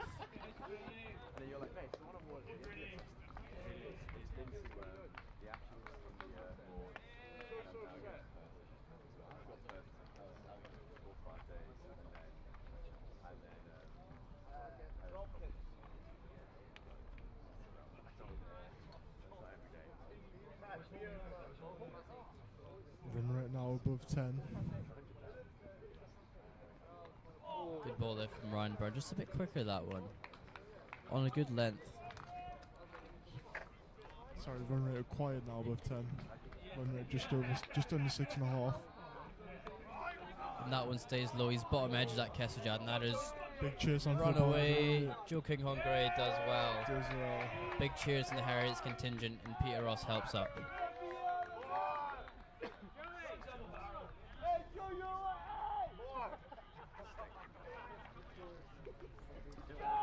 Good fielding out there by head coach Joe King Hungary, and Pete Ross helps collect through the ball in. 2 runs there for Kesseljad.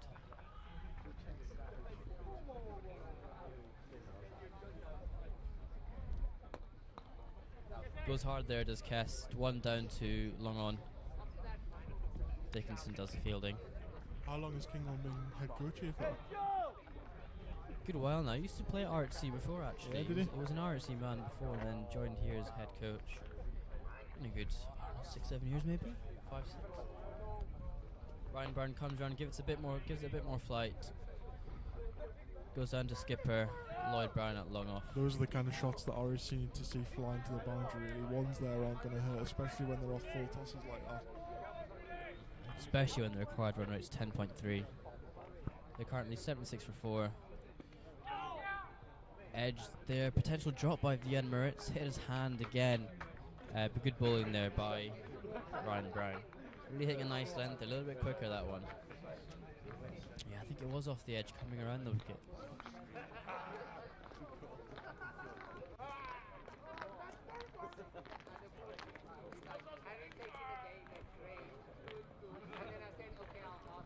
As you can see here, run rates are pretty much identical. At this rate, Heriot's were 78 for 3, and RHC are currently 76 for 4. So, anything can still happen. Just shows how destructive Heriot's were in the last 10 overs there. Big hitting from Charlie Castle, Peter Ross and Ryan Brown. Yeah, Ryan Brown, yeah. I was going to call him Peter Brown there, and I knew that wasn't right. Dickinson to continue, 5 off his first. Full delivery there. Hits that out to between long on and mid wicket, and that is excellent fielding by Ryan Brown, sliding right in front of him. He had a great view of that. Yeah, did so well to keep it down to a single there. I think anybody else might have been too. He's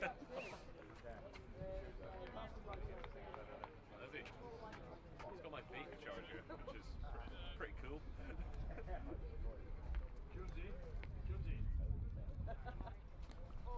Inside edge onto the pads there from Kesseljad. Neil Alexander chasing it down at fine leg, does well, and they come back for a 2.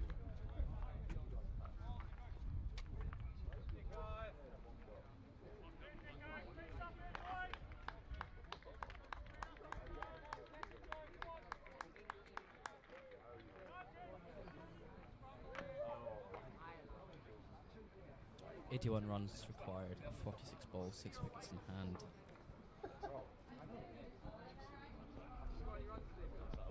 Very doable chase, but in a cup final, tough. You feel like this is the game right here. These two at the crease now against the spinners of Heriot. You'd feel like the game rests on the next 5 overs, really.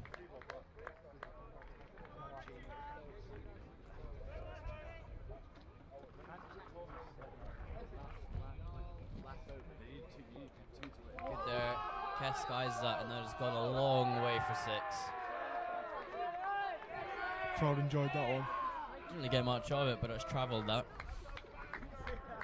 Was nowhere near the pitch of the ball there, but it sailed over the mid-wicket boundary. Just shows the power hitting he's got. That is more of what RHC needs.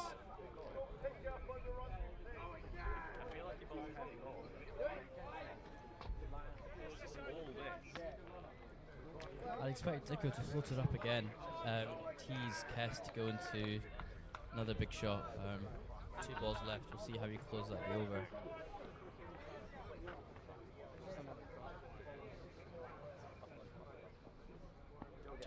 Incorrect. Quicker one into the wicket.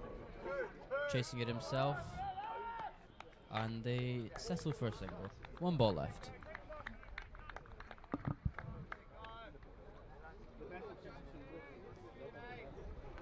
.86 for 4. These guys need to push it up to maybe 120 for 4 if they're going to have a chance here.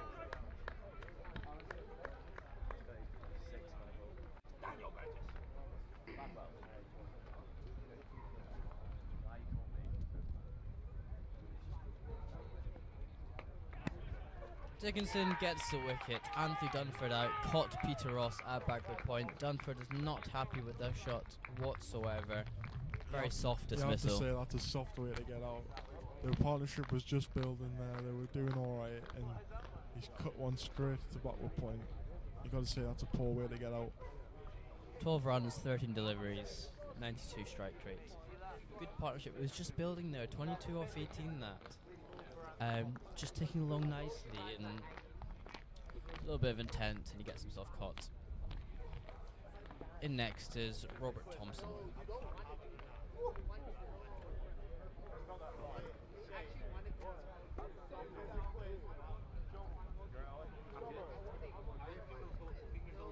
If there was any nerves floating around at that partnership building, that's the perfect way to settle them. Just keeps the scoreboard moving in the right direction, the wickets column moving in the right direction. I think deep down Heriot will be thinking one or two now, and they can really relax into it. They had more runs than Heriot's had at stage. RHC are currently 86 for 5. Heriot's were 80 for 3 at the exact same stage, but the wickets in hand is the issue here. You're starting to get into the all-rounders and the bowlers, and 80 runs for them all to chase down is a lot of runs. 30 or 40, you never know, but 80 just feels like a long way away psychologically. 74 required from 42 deliveries, 5 wickets in hand. Short delivery there from Ryan Brown. Vienna struggles to collect. Not really one you're expecting, to be honest, but buys. I think that was intentional, the bumper. To be fair, it was a well-directed bumper. Just caught Mertz by surprise. There was a big shot of yes, come on after he said, I don't know whether he nailed it. If that was a plan. Very, very, very much potentially, in all honesty. Cuts that, there's Robert Thompson. Gavin Main does the fielding round. Unbelievable fielding there by Gavin Main out at deep backward point boundary. And the arm in straight into Mertz's hands. That makes your heart sink as a batter. That really, really does. Unbelievable fielding. And they get 2 off it.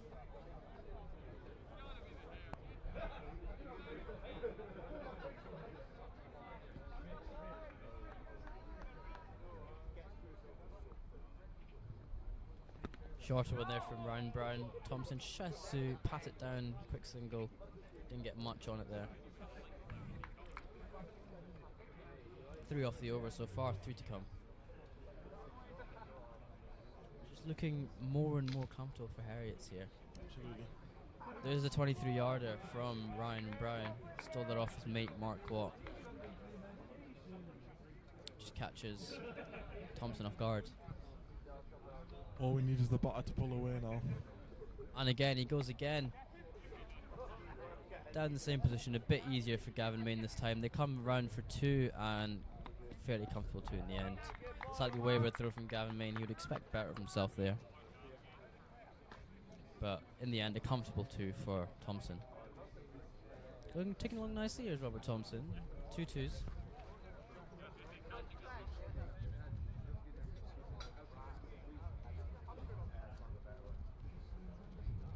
Goes for the scoop, and Charlie Castle in chase there. Collects it fairly comfortably, and they get 2 again. It's not quite the same fireworks that we saw from Charlie Castle when he walked out, but it's that thing of trying to add some impetus to the innings, trying to get the run rate moving in the right direction. 3 2s in a row, that'll certainly help. Not quite the same, but it is quite positive. See the batting card there, number 3 and 4. It's really and 5 really couldn't get it going. Van Zyl was the main anchor here for the innings, and once Heriot's got him out, it just seems an uphill battle there now for RHC. James Dickinson to continue bowling here. 15 off his 2 overs, 1 wicket.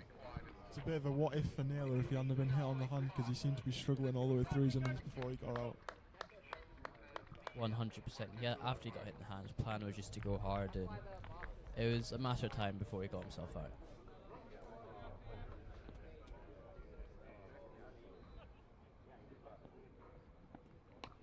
Robert Thompson goes hard, and in the gap, 4 runs. Goes between Joe Kinghorn-Gray and Gavin Main. I think one was expecting the other to go and the other was expecting one to go. Unlucky there from James Dickinson, but good. Wasn't a bad ball, was it? Wasn't a bad ball at all, no, but Kessajad helps himself to 4.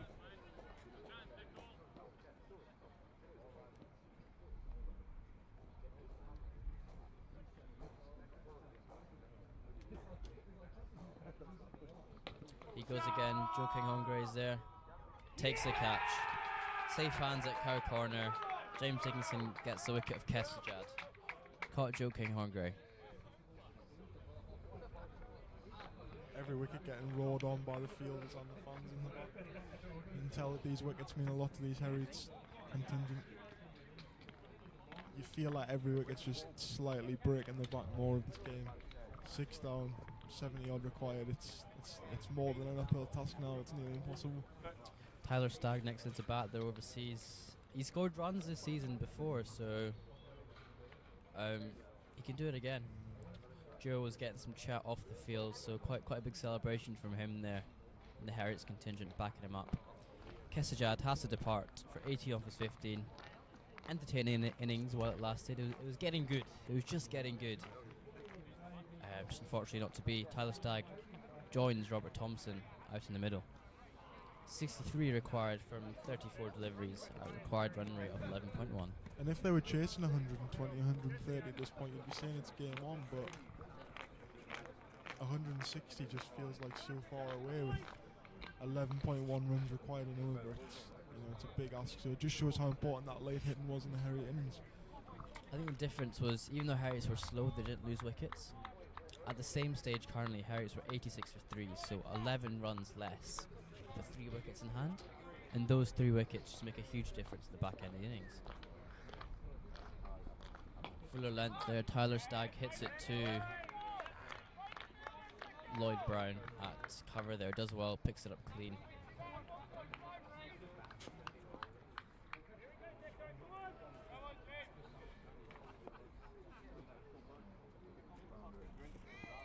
Another full ball again, helps himself to a single down to long on. Ryan Brown does the clearing up.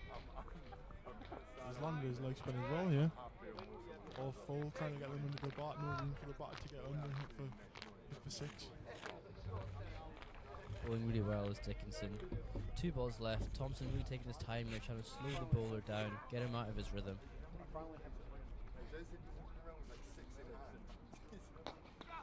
Goes big. Good pick up there from Charlie Castle, and they just get a single off it. 1 ball left from James Dickinson's over, 6 off it so far. Do you have any inkling of what Stark's going to do here? Just going to try and hit it as hard as he can, in all honesty. Well bowled, they come round, looking for 2. Slight misfield from Joe King Hongre there, but it's enough to deter the bats from going for 2. 7 off it. James Dickinson finishes 22 off his 3 overs. That's 100 runs coming up for RHC Corstorphine off 15 overs.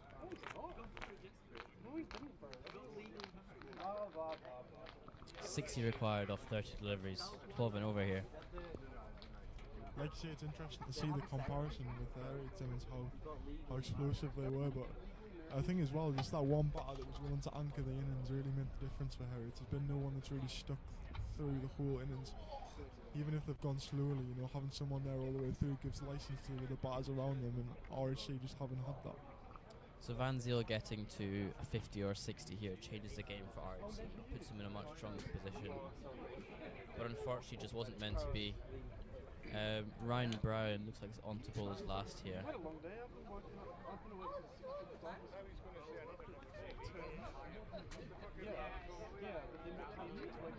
I think the umps are just checking something here. Looks like an issue with the ball. I don't know if it's to do with damage or might be water. Wetness, yeah, potentially. The ump's having a chat with the ball. Third umpire's bringing out 2 spares. Have a look. They've got the metal rings out, so it must have gone out of shape. Yeah. That one does, but it only does the Oh, stop checking the ball, bro. Why don't think it was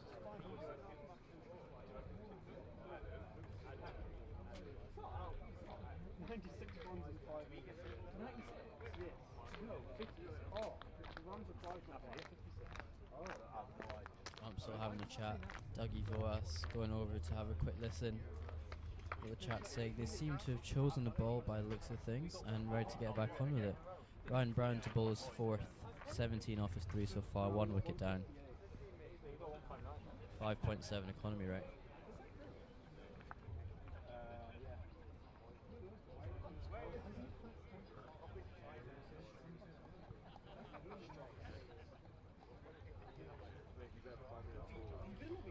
You still do feel though, with 2 or 3 big blows from RHC here, it does bring them back into the game. There's just something about the way this game has ebbed and flowed that you just feel like there's another spell for RHC around the corner. 100%, I would not put it past them. It's a tough one though, but Stagg and Robert Thompson get something going here. Put a little bit of doubt in the Heriot minds. Ryan Brown to continue. Fuller delivery there, they'll be pushing for 2. James Dickinson is quick, so they come forward, slight misfield, and they get their 2. To be fair, you've had a long I thought yours would be nice. Looks like the plan is just get as many singles and 2s as they can and then go big in the back end.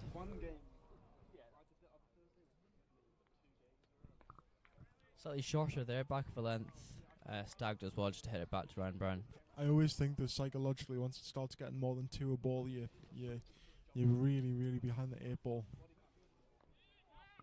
I think once you start pushing up to 15, 16 and over required, it becomes very, very difficult as a batting lineup, especially when you're 6 down. That's where you need the one big over. One big over sort of calms yourself and lets you breathe. It gives you a bit of breathing room to really go after and chase a total like 160 here. Bunk ball there from Ryan Brown, straight back to him. Dot ball. This is where the quick over of Ryan Brown as well really comes into play. Batsman feels like he's getting no time to set himself. Before you know it, you've rattled through another over. Good hands there from Vian Moritz. Yeah, the 1 minute over is a trademark of his and one he does very well. And yeah, it's partly just because he can get it through that quickly, so it's good for run rate and rushes to batters. That has gone 6 runs. Goes over Josh Elliott at cut corner. Not the best delivery in all honesty. A full toss, but that could be the catalyst for Royal High's innings now. Endu over. Ryan Brown fortunately finishes 1 for 26 off his 4. 6.5, still very respectable, but shouldn't have been 26. That's one of those ones where if it goes straight to the deep man's hands, you're thinking that you've burgled a wicket there with a low full toss, but dealt with it well there. Just about crept over Josh Elliott's head. Seam coming back on. Charlie Castle on to try and blow away the remaining batters, I assume. Gone for 10s off his 2. One for 20 off 2. Doesn't... Again, it doesn't feel like that should be his phase. Feels like he bowled with good hustle and got a bit of movement early doors. Absolutely, I agree with you there. Just gone for a bit unfortunate to start the innings. Got a few edges, didn't go his way. Naylor was hitting them well for the time that lasted.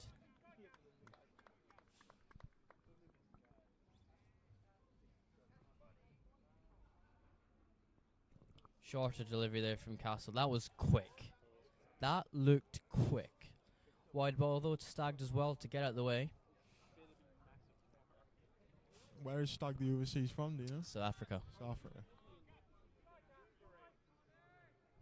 Came over as a bowler primarily. But obviously got injured, so he played his role more of a batter. Has done well and is now getting back to bowling again.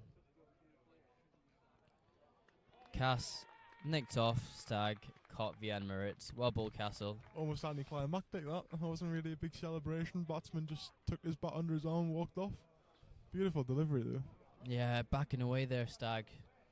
Just I think the pace of Charlie Castle and he nicks off. Stagg has to go for 5 off 7. Syed Aziz Hussain. This is who I am very, very excited to see. It's on with the Instagram and all the edits, so looking forward to see what he can do here against the pace of someone like Castle. Do you look for it every Saturday night just to see if there's a new edit gone up, or? I'm not actively looking out for it, but in my research it does come up. But he can hit a hard ball, he can hit a long ball. So we'll see what he can come up with here against Charlie Castle. Needs a few of them today. Roll high, 110 for 7 off 16.1. At the same stage, Heriot's 102 for 4. So 8 runs behind, but 3 more wickets in hand. And this is around the time when Charlie Castle really took off with the bat.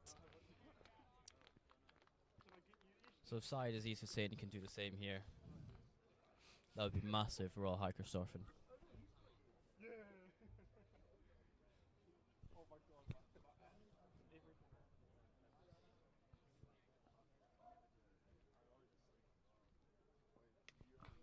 Just on cue there, he has absolutely smashed that over cover for 4 runs. You'll be hoping they got that one on camera. That came right out of the screws.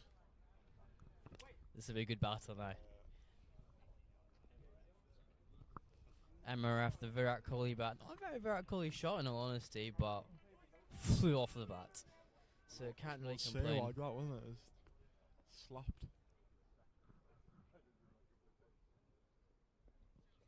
Tries to go again, dot ball there from Castle. I think the way to bowl against Syed Aziz Hussain is just cramp him up. You cannot give him room to swing his hands. If he swings his hands, they are going to go. You to get the ball going into him, really cramping him up between the hands and the hip. Are you almost playing for a caught, or are you trying to bowl him, or? You've got to be playing for a caught here. Like, I think he's good enough to not be bowled.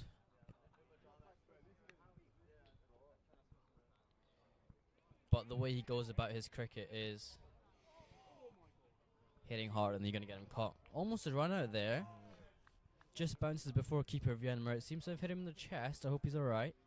Goes for the run out, which seems to be close by the reactions of keeper and third and fine leg. He's been in the wars, mate, hasn't he? He has. Mental battle being a keeper.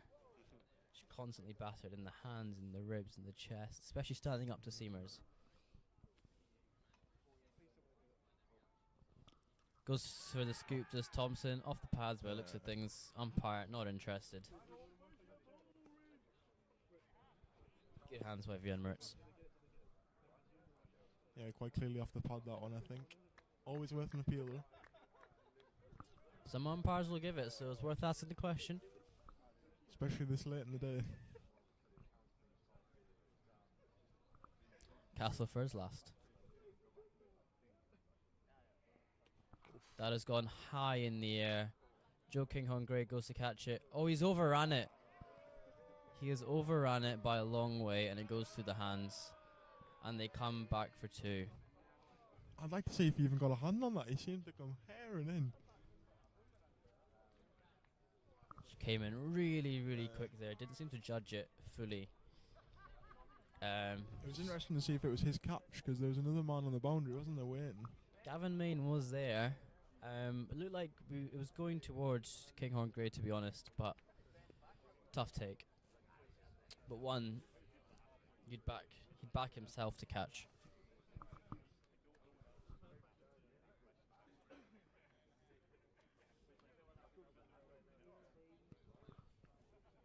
Change of bowling from the far end. James Dickinson on to bowl. There's a change of ends for him here, from the pavilion over to the Warston Gardens end.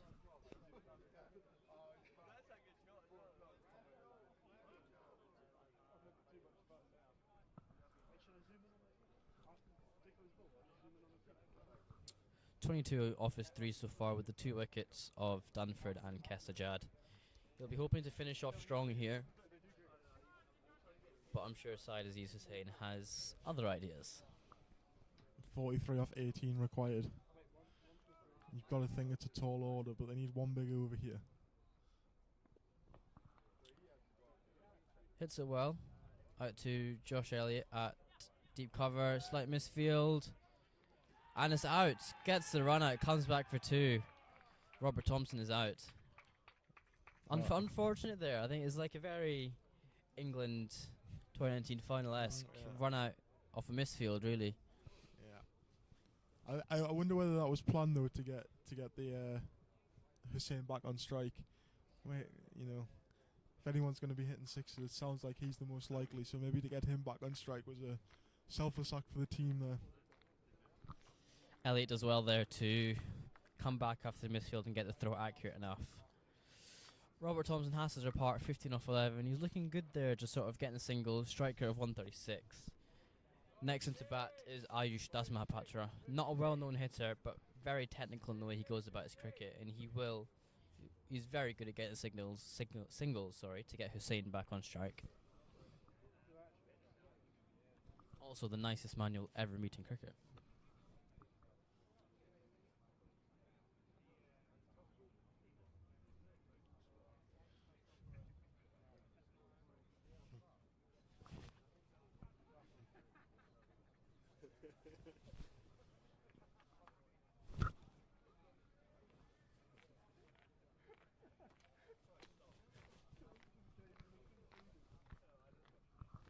RHC are 118 for 8 after 17.1. Hussein still on strike after that run out. They've just got to go now. They're in the last chance saloon now. This guy seems like the last chance. Shot. Rocketed out to Gavin Main at deep cover. Just a single. Hit it too well, really.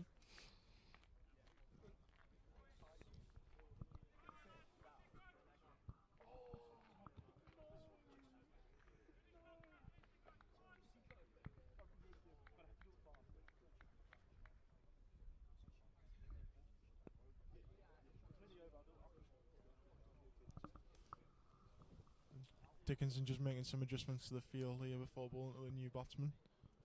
I think it's one of those just to get into the batter's mind, really. Ayush facing, goes to a sweep shot. Just the one that's Josh Elliott. Picks it up cleanly this time. Ayush gets off the mark. Gives a strike back to Hussein. These singles just aren't hurting Heriot, are they? They need to be put if they're going to be put under a little bit of pressure coming down the back straight of this match, then the sixes need to start happening. They need to start happening now.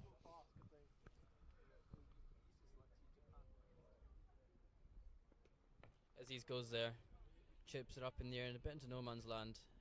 Neil Alexander does the fielding. At this stage, Heriots were 130 for 4. So previously in the last few overs, they were 10 runs behind RHC. They're now 10 runs in front of RHC. That's where that power hitting came from. Ayush back on strike. Goes for the sweep again, just misses out. There's been some balls thundering into the gloves today, hasn't there? Yeah, that was over the top of middle. Stepping across, trying to sweep the ball. Down past fine leg. One ball remaining in Dickinson's spell. Bowled really well here, 26 so far, 2 wickets. Dot ball again, really good spell. Probably the better outcome for RHC now that Hussein's on strike for the 19th. 39 off the last 2 overs. You'd think it's a too tall an order, but you don't want to tempt fate. 39 off 12 here, 1 big over. Changes the game entirely. An over of 20. Game is back on. Castle to bowl his final over here, 27 off his 3, 2 wickets gone. Got the big wicket of Naylor and Tyler Stagg there. And I assume in the far end, Neil Alexander will come back on to close up the innings for Heriots.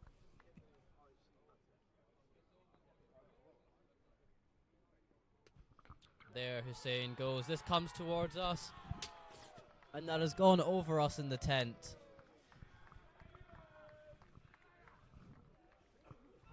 And has almost hit us, and that is 6 of the finest. Just nearly wiped out by the ball there. Unbelievable strike. I wish you had that on camera. I took my head off. Watched it straight off the bat into the tent, didn't they? 6 runs there. Side Aziz Hussein. Oh, rushed him for pace there. Does well. The Looking call for is for two. 2. Got to go keeper's end here, does Joe. Goes wrong end in the end. But gets a 2. 8 off the first 2. 31 required of 10 deliveries. They need to at least double up off the last 4 here. Game is still on. The game is still on. Well and truly, the game is still alive. I think there'll be a big celebration if he gets a wicket in the next 4 balls here.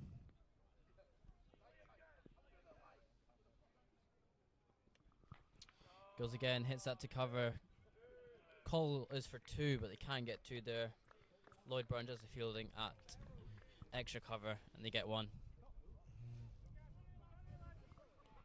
What is the batter better off doing here? Looking for 1 or trying to belt it for 6? Ayush is not a 6-hitter, so his Trying to get ideal Hussain back thing on here side. is to get Hussain back on strike. He's got a lot of space in the leg side to dab it down if he can.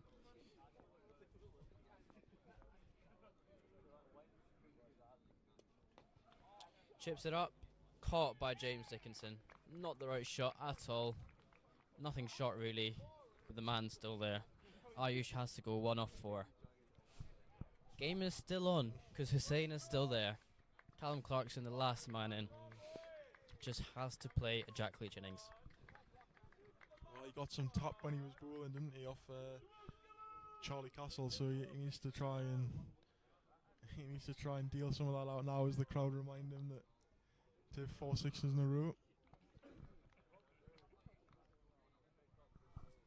Ayush has to go for 1. Callum Clarkson into bat. Really his only aim here is to get Hussain on strike as quick as he can, because he is the man to get RHC over the line. You'd think they need 7 off these 2 balls, I think. At the minimum. If Cal can hit 2 6s, unreal. But it's a tall order.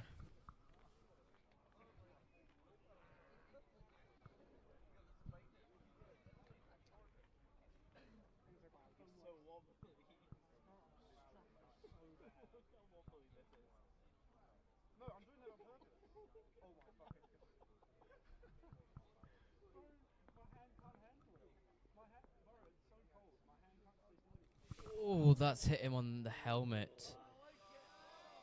Dead ball calls umpire Majid Haq. No shot offered. That is hit him straight on hard. the dome. That hit him hard. Surely he's going to have a new helmet after that. That was straight on the lid. Dead ball there called.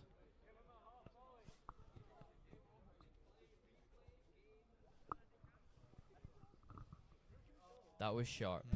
That was quick. That was short. If it's a dead ball, does he have to face again? He should do, yeah, because the ball doesn't really count. No shot offered, so umpire calls dead ball. I really don't think Callum Clarkson wants to face another one. Surely the game can't end like this. Umpire's having a debate as to whether it was dead ball or not. The law says no shot offered is a dead ball, and that is what umpire was going with. I haven't seen the replay. Was he offering a shot? Not really, just hit him straight on the dome. We can get the replay up for you now. No shot, really tried to back away, hits Taking him on the evasive lid. action, wasn't he? But I really don't think Callum Clarkson would want to face another one. He's like, get Hussain on strike, please. Because I'm not facing that. But he has to go back. He's not happy about it, but he's making the trudge down to the striker's end. What's Castle going to do here? Go short again?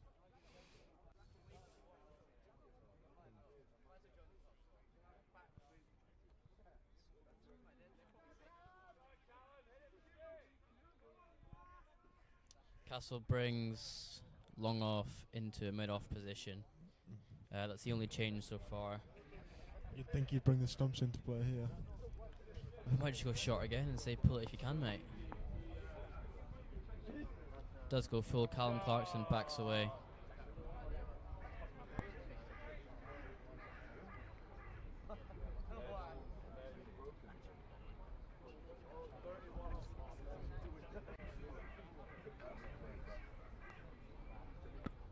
Over up. RHC need 30 to win off the last. Hussein on strike. Oh, not Neil Alexander. Joe Kinghorn Grace ball it. He's not bowled today, or sorry, he's not bowled in the final so far. And he's been entrusted with bowling the last. Is this in response to some of the top he's been getting off the crowd, do you think? Or is this the tactic that they use? Or Very potentially 30 runs off it. It could be a case of, I don't know, change-ups wise. He's got more in the locker variations compared to Alexander. Or if this guy's just looking ahead with all for 6 change-ups, might be the way to go. Because Mertz is standing up here with the lids. I think change-ups is going to be the way to go. And Hussein is going to try and hit all of these. So he's got one dot ball if he wants it.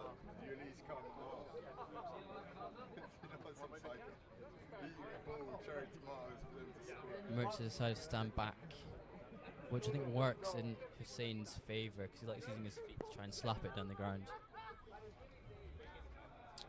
Slight change in field there as Neil Alexander comes in to cover. Gavin Main goes into deep extra. He got square leg and cow corner. In these scenarios, when I used to captain, I just said bowl 6 balls. No wides, no balls.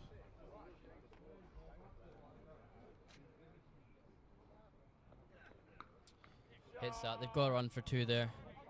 How's that to Dougie Voas? Not a 2. 1 ball. That is, if he keeps the foot behind the line, I reckon game over here. I just don't envisage Callum Clarkson hitting a 6, unfortunately. I do hope he proves me wrong. But I would consider putting fine leg back just to protect the 5 wides, but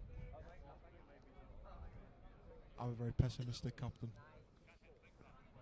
Third man comes into a short third. Only man out here. Extra cover, long on, long. Deep extra cover, long on, long off. Square leg, cow.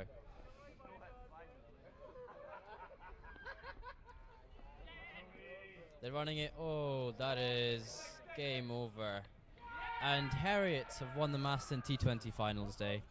They have bowled Royal High Corstorphine out for 132.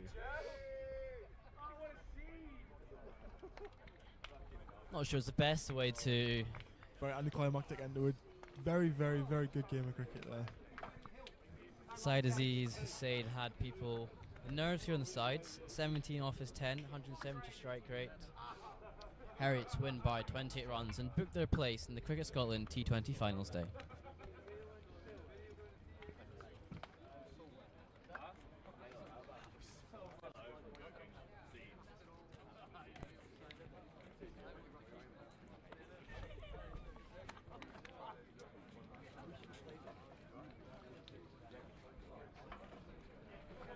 Stay with us as we'll have the presentation to show for you when skipper Lloyd Brown and his crew get presented the Masterton Trophy. How many fingers am I holding on? Too many. Fingers got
I've got it on the umpires just now.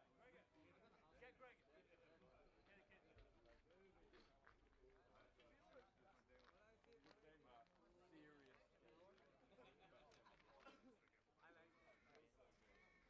I didn't bat, so can't be me. Can't be me. Yeah.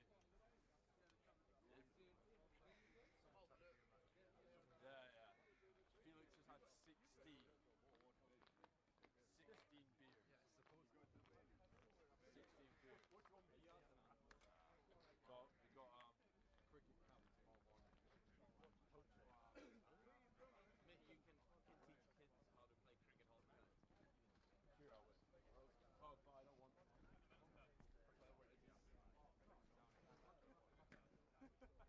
Felix. Top. I can't get to the top.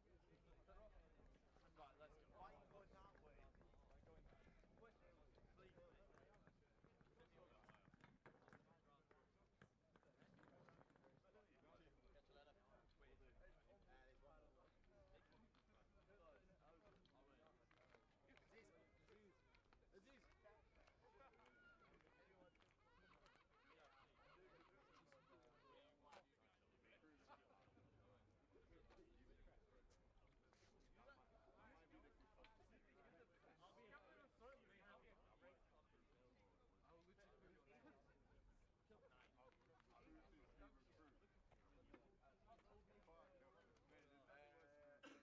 Aziz.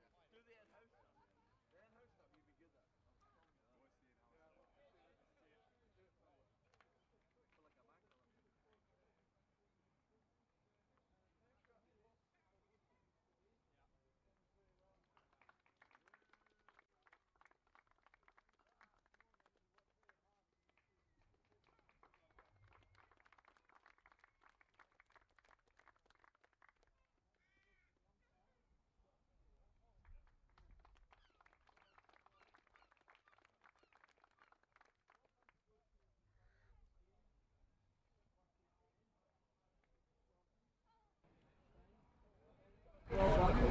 For like a macro.